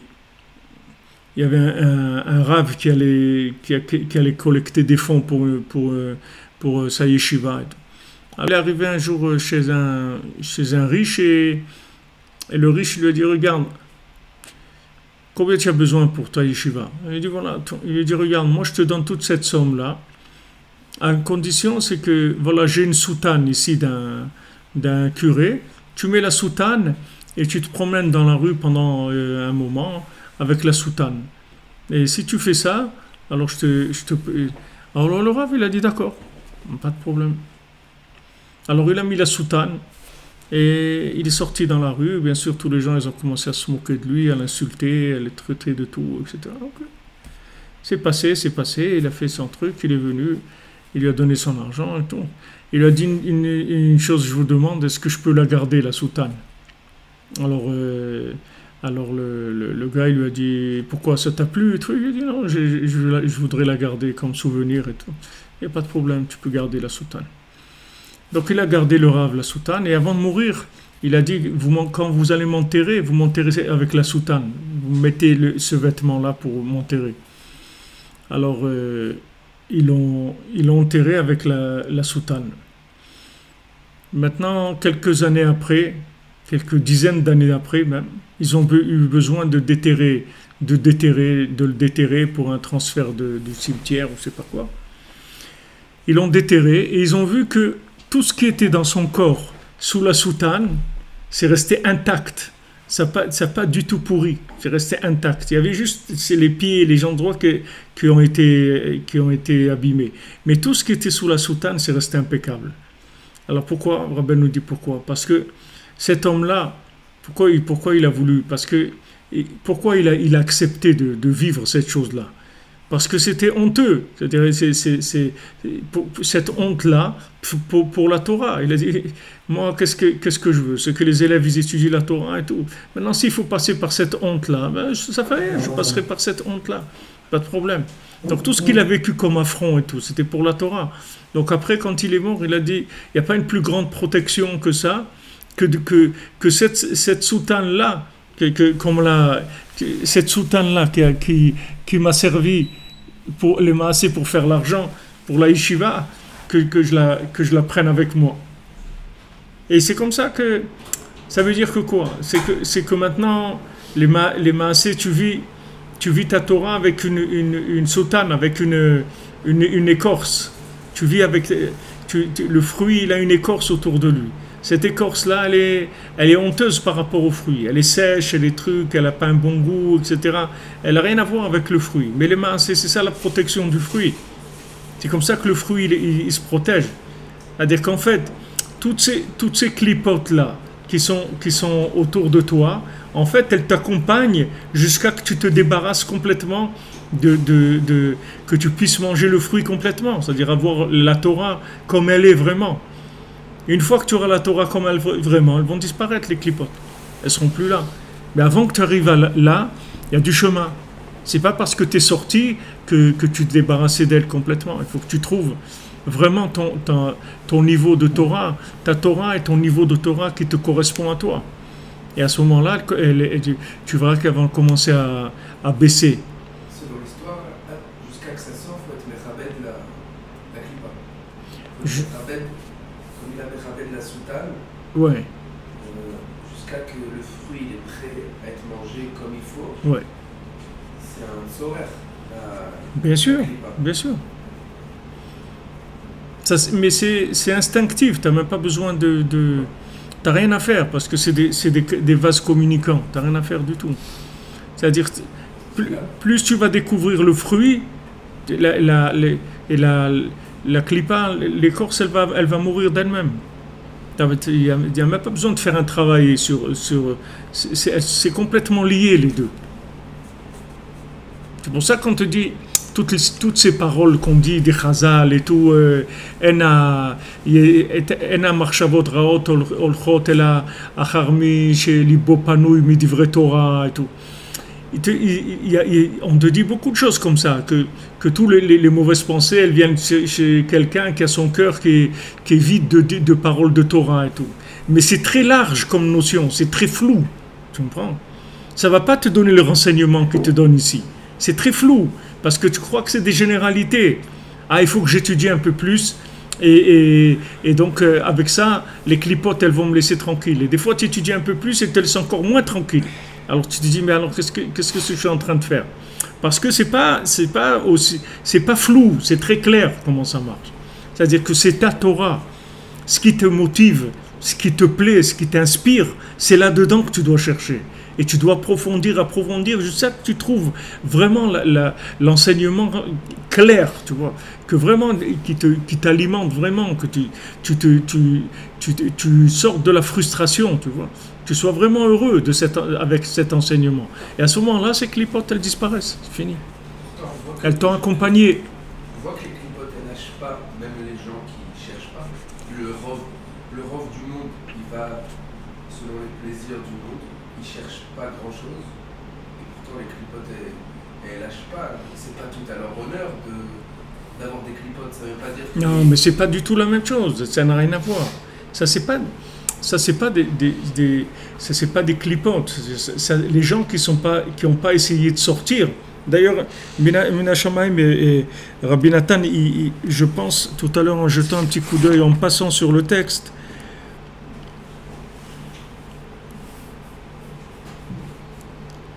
והכלל כי בוודאי מי שאינו חפץ כלל לשוב ואינו מתעורר כלל לחשוב על אחריתו ותכליתו הנצחי, בוודאי לא יהיה לו שום עצה ותחבולה.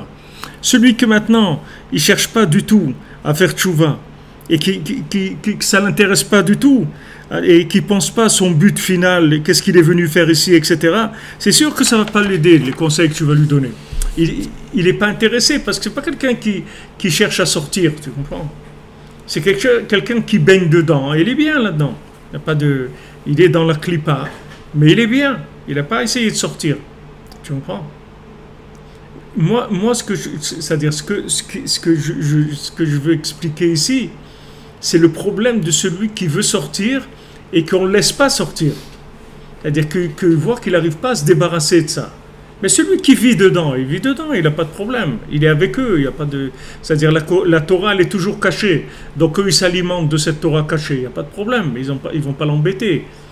Mais maintenant, tu penses que du moment où tu es sorti, normalement, d'après la logique, il devrait te laisser tranquille, puisque tu n'as plus rien à voir avec ce monde-là. Ça y est, tu as fait un choix dans ta vie. Tu es allé vers autre chose. Et tu vois que là, il t'attaque. Pourquoi il t'attaque? Parce que la Torah que tu as, elle n'est pas encore évidente. Tu ne l'as pas encore vraiment fait sortir. Quand tu vas la faire sortir vraiment, ils te laisseront tranquille. Alors comment tu vas la faire sortir? C'est qu'il faut que tu cherches. Il faut que tu cherches.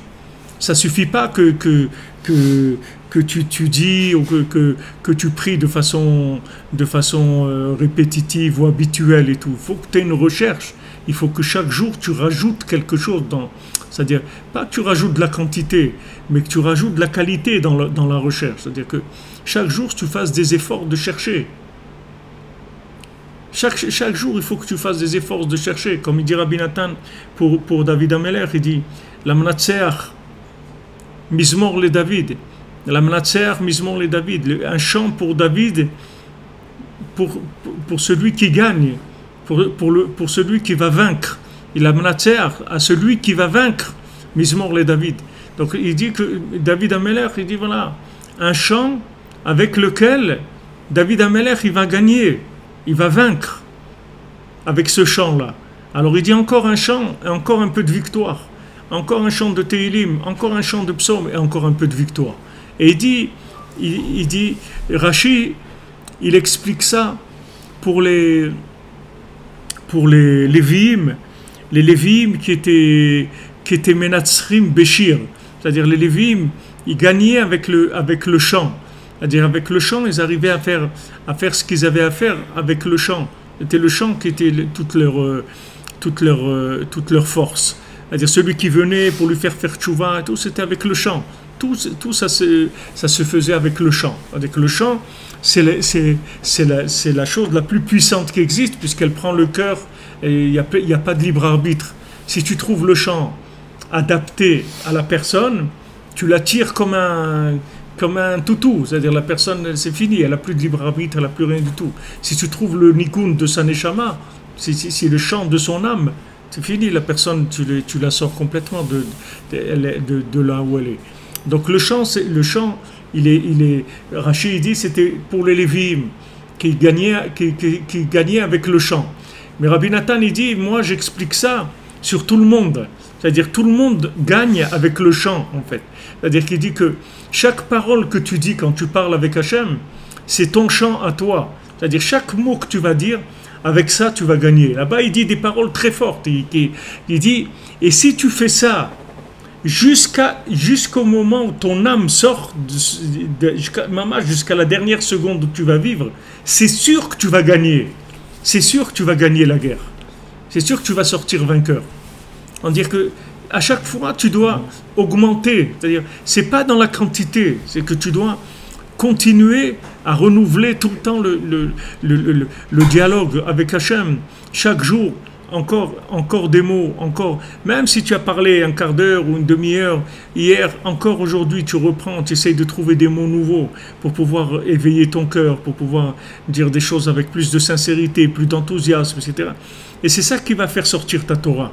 Avec ça, tu vas te débarrasser de ces clipotes-là, de ces démons, de ces forces négatives qui sont horribles.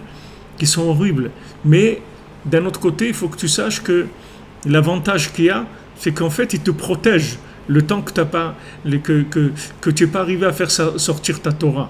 Parce que si maintenant, il ne te protégeait pas, ta Torah, tu aurais pourri. C'est-à-dire que tu n'aurais pas pu arriver à faire naître ta Torah. En fait, il te protège pendant ce temps-là. Il te protège pour pas que tu oublies, pour pas que tu t'oublies, pour pas que tu t'endormes.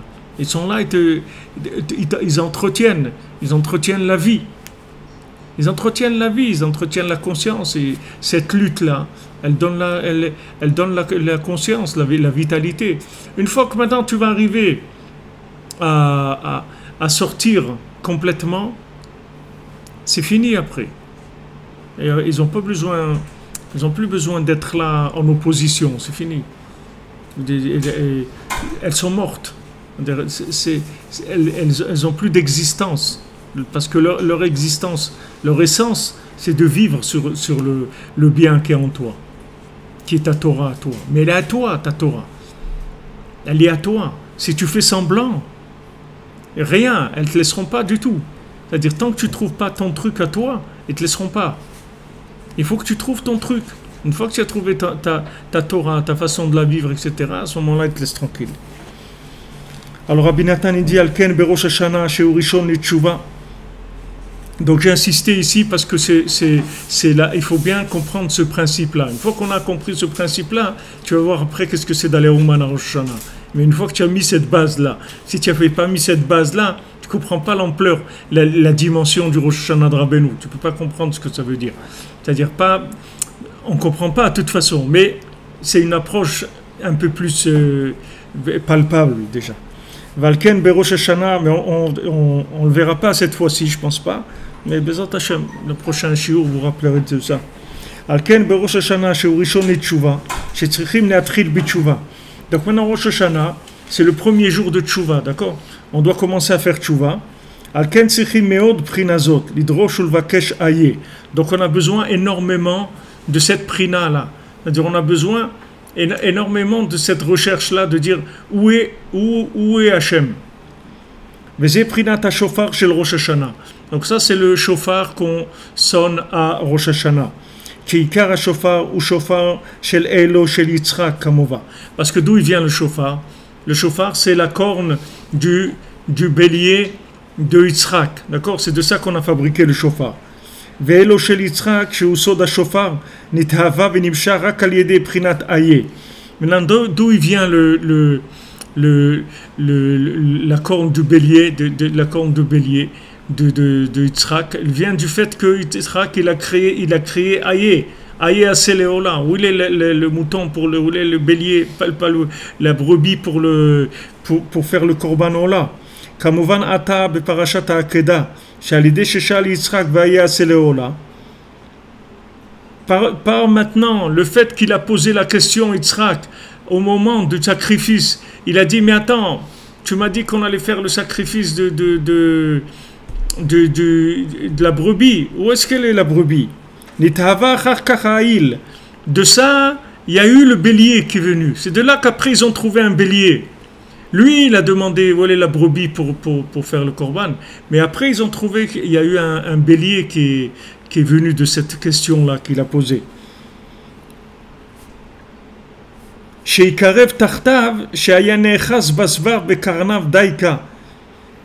Justement, ce bélier-là, il s'était embrouillé avec ses cornes dans les ronces des plantes. Que ça fait allusion à la corne du Yovel, c'est-à-dire du jubilé, qui est le shofar.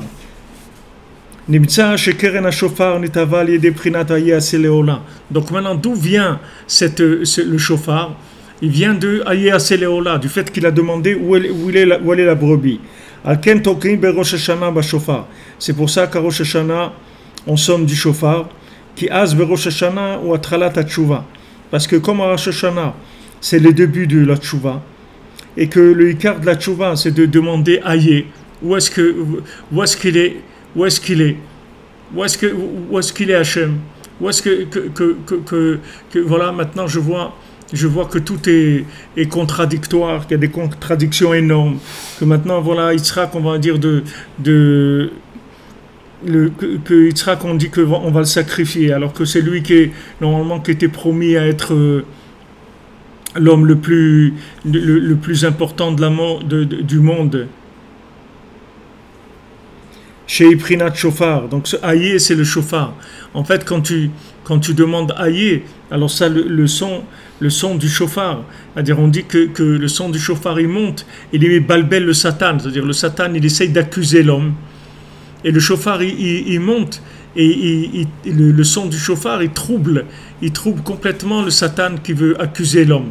Et le mot shofar, ça veut dire shofar en araméen. Shofar, ça veut dire la merveille, la splendeur. En fait, le Satan, il accuse sur quoi? Sur les clipotes qui sont restés accrochés sur toi. Il dit, mais regarde les clipotes qui sont restés accrochés à lui. C'est-à-dire, lui, il ne dit pas les clipotes qui sont restés accrochés à sa Torah. Il dit, regarde, il se comporte mal, il fait des bêtises, etc. Maintenant, le shofar, il vient quoi? Il vient réveiller la chose que non. Sache que maintenant, ces clipotes-là, elles ne sont pas là parce qu'il fait des bêtises. Elles sont là justement parce qu'il a quelque chose de nifla en lui, une Torah extraordinaire, et elles ne veulent pas le lâcher. Elles veulent continuer à s'alimenter de cette Torah-là. Donc c'est pour ça qu'il y a ça. Donc c'est ça l'effet du shofar qu'on fait à Rosh Hashanah, qu'on fait les tkiyot shofar. C'est-à-dire que, en fait, tu viens montrer que les accusations qu'il y a sur toi, elles ne sont pas fondées. Elles ne sont pas fondées, ces accusations. Que ces accusations-là, en fait, c'est elles-mêmes qui prouvent la sincérité. Parce que ces accusations, elles viennent du fait que tu as voulu sortir et que maintenant, ces clipotes, elles ne te laissent pas sortir. Donc c'est de là que ça vient l'accusation. Donc avec ça, on fait tomber l'accusation. On montre que c'est faux. Que l'accusation, elle est fausse. Que c'est pas quelqu'un de pas bien. C'est pas quelqu'un qui veut faire du mal. Au contraire, c'est parce qu'il veut faire du bien. Et il veut arriver à sortir ce bien-là qui est en lui, que ces clipotes, elles l'attaquent. Donc c'est le contraire. Donc comme le shofar, lui, vient de cet endroit-là, donc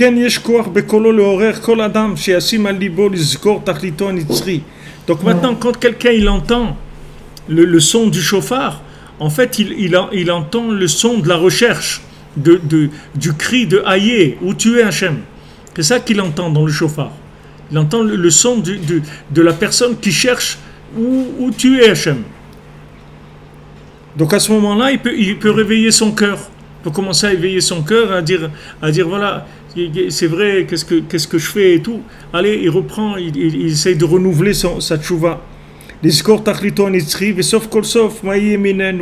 penser en fin de compte qu'est-ce qui va devenir. S'il ne se rapproche pas d'Hachem, s'il ne s'arrange pas, alors qu'est-ce qui va être?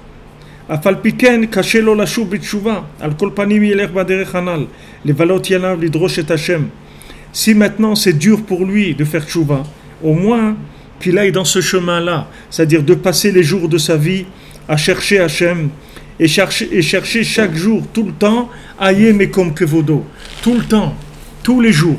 Voilà, au moins s'il n'arrive pas à se construire comme il faut, s'il n'arrive pas à arrêter de faire des bêtises, au moins qu'il continue à chercher, au moins qu'il aille dans ce chemin de dire Aïe, où est Hachem,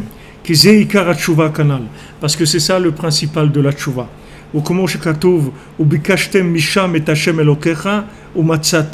Comme c'est écrit dans Dvarim, et tu chercheras Hachem de là-bas, de cet endroit où tu es, tu chercheras Hachem ton Dieu, ou Matsata, et tu vas le trouver. De cet endroit où tu es, maintenant tu es dans un endroit tellement bas, mais là-bas, c'est pourquoi tu es descendu là-bas, c'est pour chercher cette Torah-là, qui est une Torah extrêmement puissante. Donc tu vas chercher et tu vas trouver. Ou Bikashtem Misham, et vous allez chercher de là-bas, précisément. Pas vous allez chercher Stam, vous allez chercher de là-bas, c'est-à-dire de l'endroit d'où tu proviens, de l'endroit d'où tu es sorti, là-bas tu vas chercher. Daïka, précisément, Vechen Mesayem Sham Bapasuk, et comme ça il finit là-bas dans le verset, qui était Dreshenu Bechol Levavcha Bechol Nafshecha. Quand tu le chercheras de tout ton cœur et de toute ton âme, tu vas le chercher. Parce qu'il y a un moment où il va y avoir un. Il y a un moment où il va y avoir comme un ras-le-bol, c'est-à-dire ça va pas être tout le temps la même chose. C'est-à-dire le rapport que tu vas avoir avec ces clipotes, ça va pas être tout le temps le même. Il y a un moment où tu vas vraiment en avoir marre. Vraiment, tu vas en avoir marre de ces clipotes-là. Il y a, au début, et te dérange même pas trop, tu vois, au début. Au début, tu sens même pas trop la contradiction, tu vois. Ça, c'est bon, un peu comme ça, bon, ça va, mais plus tu vas commencer à développer la Torah qu'il y a en toi, plus ça va devenir insupportable. Et il y a un moment où ça va devenir vraiment insupportable. Alors il te dit, quand tu vas le chercher de tout ton cœur et toute ton âme, là tu vas le trouver. Là tu vas le trouver. C'est-à-dire que maintenant, il y a des étapes. Tu vas commencer à crier, où est Hachem, où est Hachem. Ok, tu vois un peu de contradiction, tu dis, bon, quand même, c'est pas sympa, c'est pas très bien, il faudrait quand même... Bon, ok, la chose, elle te dérange pas trop, tu vois. Comme Rabbeinu dit dans la Torah de Elul, la Torah 141, dans l'écoute Moran, que c'est chez Miske, chez Argish Behemet Kev Chata'av. S'il a le mérite qu'il ressente vraiment la douleur des fautes, de ses fautes. Qui Kolzman chez Libo, Atum, tant que son cœur il est bouché, il ne peut pas sentir ces choses-là. C'est-à-dire qu'il y a un moment où le cœur il va arriver à prendre le dessus, parce que ces clipotes, on a dit, elles sont autour du cœur. Donc tout le temps, elle essaye de le récupérer, de le rendre mitigé, de lui dire voilà, mais il ne faut pas en faire trop, il ne faut pas vouloir être trop truc. Il lui mélange un peu tout le temps. Mais il y a un moment où s'il continue à chercher, le cœur, il va prendre le dessus sur ça. Et à ce moment-là, il va chercher de tout son cœur, de toute son âme. Là, il va s'y mettre à fond. Il va comprendre que voilà, là, il y a un ami et là, il y a un ennemi. C'est tout. Ça va devenir clair. Quand vraiment ça va l'empêcher de consommer le fruit, il y a un moment où ça y est, il va s'en débarrasser de la klipa.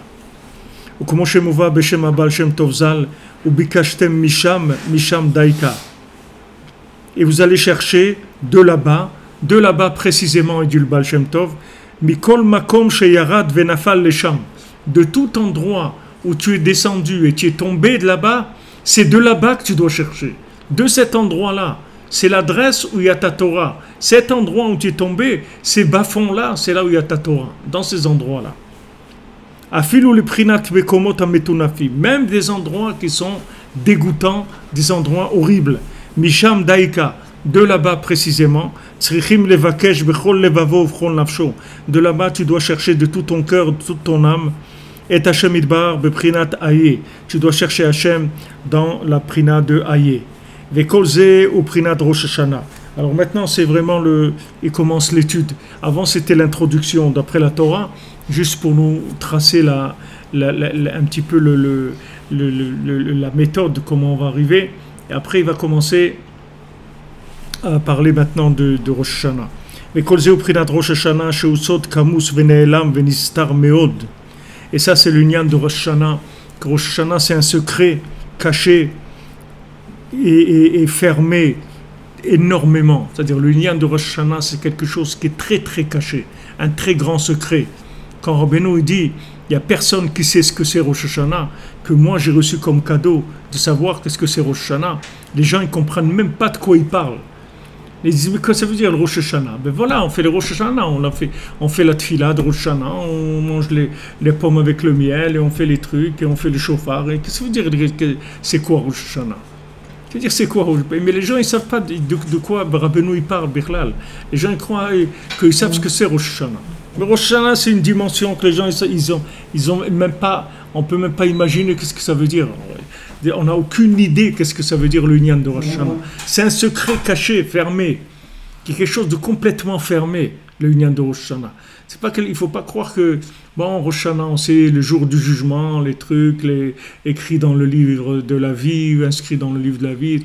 On ne sait pas ce que c'est Rosh Hashanah. Déité du Rabbi Nathan, c'est un secret qui est énormément caché.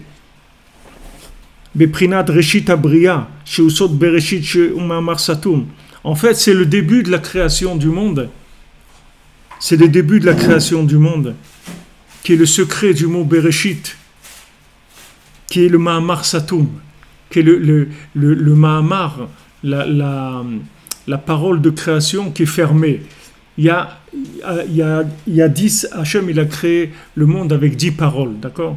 Maintenant, en fait, si vous regardez, chaque fois que Hachem il a dit, il a créé quelque chose.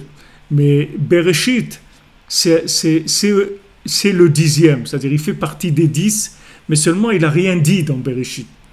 Il a dit juste Bereshit, c'est tout, le mot Bereshit. Mais qu'est-ce que ça veut dire ce mot Bereshit là? Quand il dit que la lumière soit, alors la lumière fut, ok. Il a dit que la lumière soit, il a dit une parole, et la lumière a été, d'accord? Mais Bereshit, ça veut dire quoi? C'est quoi Bereshit? C'est une parole de la création, mais on ne voit pas de création de cette parole-là. En fait, cette parole-là, c'est une parole fermée, qui est hermétique, et dans cette parole-là, il y a toutes les autres 9 qui sont à l'intérieur de cette parole-là. C'est-à-dire, elles sont entièrement cachées à l'intérieur. C'est-à-dire, ça inclut tout. Ça inclut tout. C'est-à-dire, c'est un niveau de création, tu veux, inclusif. En fait, avec la Torah 51 qu'on étudie, c'est facile de comprendre ça. C'est-à-dire qu'il y a toute la création, tout le monde entier, il se trouve dans le mot Bereshit. Mais il se trouve dans le mot Bereshit comme un fœtus, si tu veux. C'est-à-dire que dans le mot Bereshit, il y a toute la pré-création. Tout ce qui a été créé après le mot Bereshit, ça se trouve tout dans le mot Bereshit. Tout ce qu'il y a eu dans le monde.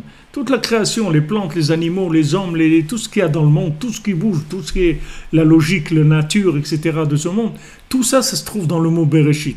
Mais ça se trouve dans le mot Bereshit dans une forme qui est ambivalente. C'est-à-dire que ça se trouve dans la forme de l'avant-création, mais dans la pré-création. C'est-à-dire c'est entièrement de l'avant-création, mais dans la pré-création. Et ça va permettre quoi? Pourquoi on a besoin de ça? On a besoin de ça parce que ça va être si tu veux, l'étalon qui va permettre de transformer toutes les choses qui se sont égarées, ça va les ramener à leur vérité. Parce que quand la chose s'est égarée, tu ne peux pas la ramener par le chemin où elle s'est égarée. Maintenant, quand Hachem a dit que voilà, maintenant, on va créer des animaux, d'accord? Maintenant, si le chemin de l'animal, par rapport à ce que Hachem il attendait de lui avant la création, Hachem il attendait quelque chose de l'animal, dans comment l'animal il va révéler Hachem. Si maintenant l'animal il se perd par rapport à ce que Hachem il attendait de lui, il ne peut pas revenir par le chemin où il s'est perdu. Parce que ce n'est pas des chemins où il y a un retour possible, puisque c'est quelque chose qui est dans la logique, dans le concret, dans le naturel de ce monde. Tu ne peux pas ramener la chose. Une chose, par exemple, qui a pourri, tu ne peux pas la ramener à ce qu'elle redevienne fraîche avant. C'est impossible. Une plante qui a pourri, elle a pourri. Ça y est, c'est fini, elle est morte. Tu ne peux plus la ramener à ce qu'elle était avant. Il fallait avant t'occuper d'elle pour qu'elle dure plus longtemps ou qu'elle pourrisse pas, je ne sais pas. Mais maintenant qu'elle a pourri, tu ne peux plus la ramener à la naissance. Mais le mot Bereshit, ce qu'il y a d'extraordinaire, c'est que elle se trouve dans le mot Bereshit, mais en fœtus, si tu veux, de création. Donc en fait, elle peut jamais se détruire, elle peut jamais s'abîmer complètement, parce qu'elle a toujours une racine qui restera vivante, qui restera vraie. Toujours. Ça, c'est le Ma'amar Satoum. Ça s'appelle Ma'amar Satoum, c'est-à-dire parole hermétique, parole fermée, de manière à ce que n'importe quoi qui soit abîmé dans le monde, ça soit toujours réparable et toujours récupérable, tout le temps. Parce que s'il n'y avait pas ça, c'est le monde il serait parti à la dérive. Tandis que là, c'est une garantie que l'homme ne peut pas détruire le monde, que l'homme ne peut pas dénaturer le monde. Parce que même si l'homme il arrive à mettre le monde complètement à l'envers, on a toujours un étalon de base qui est l'origine, qui est inébranlable, que tu ne peux jamais transformer. Parce qu'il n'a pas la forme que tu peux détruire. Il n'a pas pris une forme que tu peux détruire. Et cette vérité-là, elle est pratiquement absolue. Elle est relative parce qu'elle est aussi dans ce monde.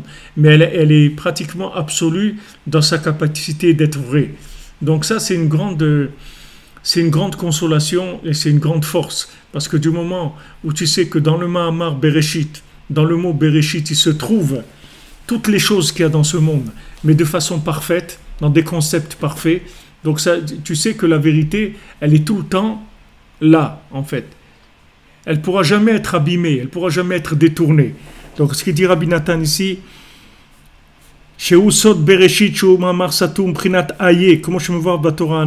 donc ça c'est le sod de Rosh Hashanah, parce que Rosh Hashanah c'est Bereshit, c'est le jour de la création du monde, d'accord? Rosh Hashanah, c'est le jour où Hachem il a créé le monde. Donc le Rosh Hashanah, en fait c'est le sod de Bereshit, le Rosh Hashanah. Rosh Hashanah c'est le secret de Bereshit. Qu'est-ce que c'est le secret de Bereshit? C'est que tout est réparable. C'est ce que tu dis Rabbeinu. Tu viens chez moi à Rosh Hashanah, tout est réparable. Tout est réparable. Parce que chaque chose, elle a une origine. Tu vois dans l'ordinateur, par exemple, tu as fait quelque chose.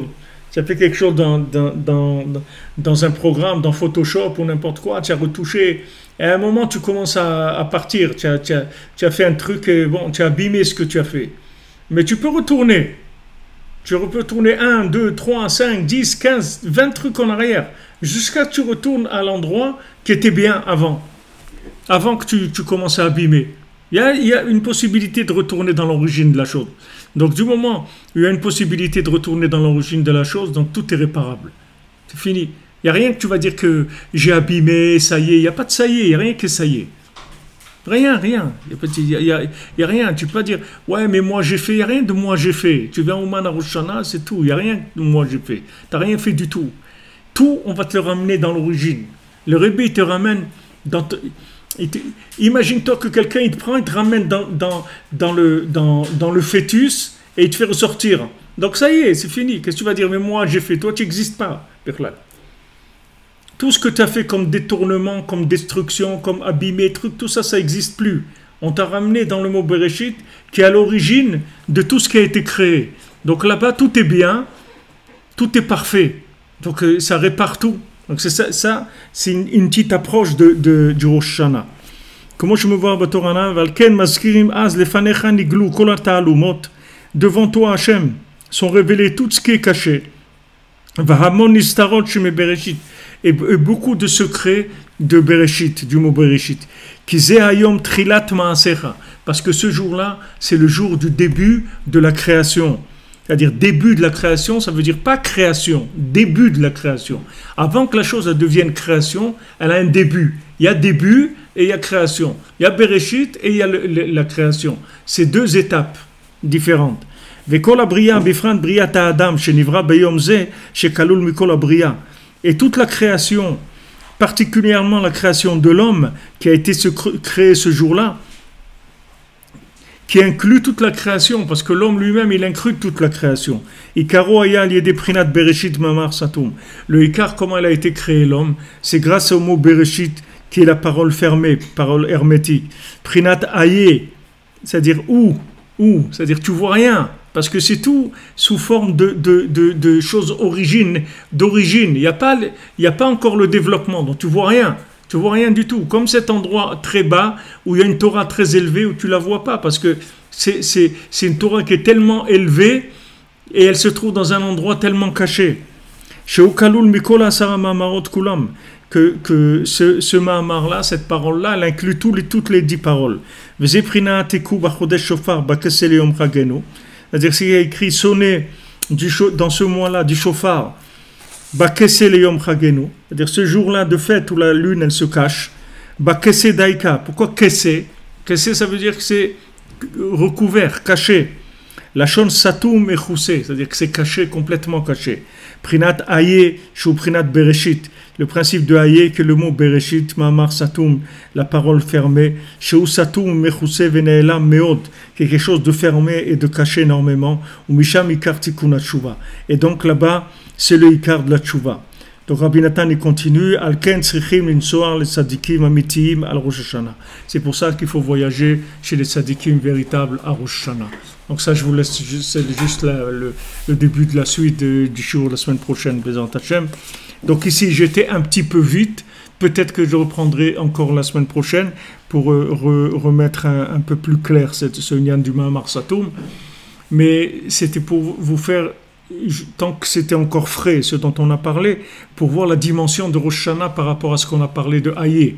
C'est-à-dire le Nyan de Hayé, Mahamar Satum, de savoir que, en fait, dans ces endroits-là bas, où tout est fermé, où on ne voit rien du tout, c'est là où tout se passe, en fait.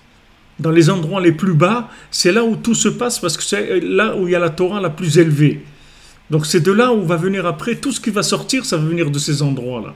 Maintenant, ils sont bas, parce que tout ce qui est dans ce monde-là, qui est incompréhensible, qui n'est pas révélé, etc., ça se trouve dans des endroits bas, puisque tu ne peux pas en tirer profit, tu ne peux pas le transformer, tu ne peux pas le détourner, donc ça ne vaut rien du tout par rapport à l'homme, ça ne l'intéresse pas tellement. Mais il faut savoir que c'est là où tout va se décider. Donc par rapport à ce qu'on a dit avant, chacun il peut trouver Bezrat Hashem son chemin. Et donc on continuera et Bezrat Hashem la semaine prochaine pour savoir pourquoi il faut aller à Ouman, à Rosh Hashanah, pourquoi c'est quelque chose de tellement important. Et comme il va dire aussi, et celui qui ne peut pas aller, au moins s'inclure dans le Kibbutz HaKadosh, au moins s'inclure dans cette réunion-là, d'avoir part à ce Mahamar Satum-là, cette refoua-là, cette médecine de l'âme qui répare absolument tout ce qui a pu être abîmé, détourné dans le monde. Rabbeinu dit, c'est pour ça qu'il dit que le jour de Rosh Hashanah à Ouman, il peut réparer des choses que même lui-même dans l'année il ne peut pas réparer. Parce qu'on rentre dans vraiment le microcosme du fœtus, du début de tout. Et là-bas, tout est parfait, puisque ça n'a pas encore commencé à sortir. Donc, qu'est-ce qui peut être abîmé? On ne peut pas abîmer. C'est la racine de toute chose. Donc, on retourne dans cette racine-là, et on arrange tout, Bezrat Hashem. Be'atzlacha, Shabbat Shalom.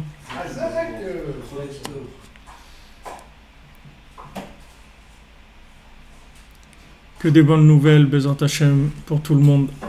Que des bonnes choses, Be'atzlacha. Merci pour votre présence et vos paroles et votre soutien. Hashem vous donne. Bracha ve'atzlacha. Voilà, le Rosh Hashanah de Rabbeinu, il a commencé. Chodesh Tov, Chodesh Elul, ça y est, on commence déjà. Rosh Hashanah, il commence à s'approcher. Que de bonnes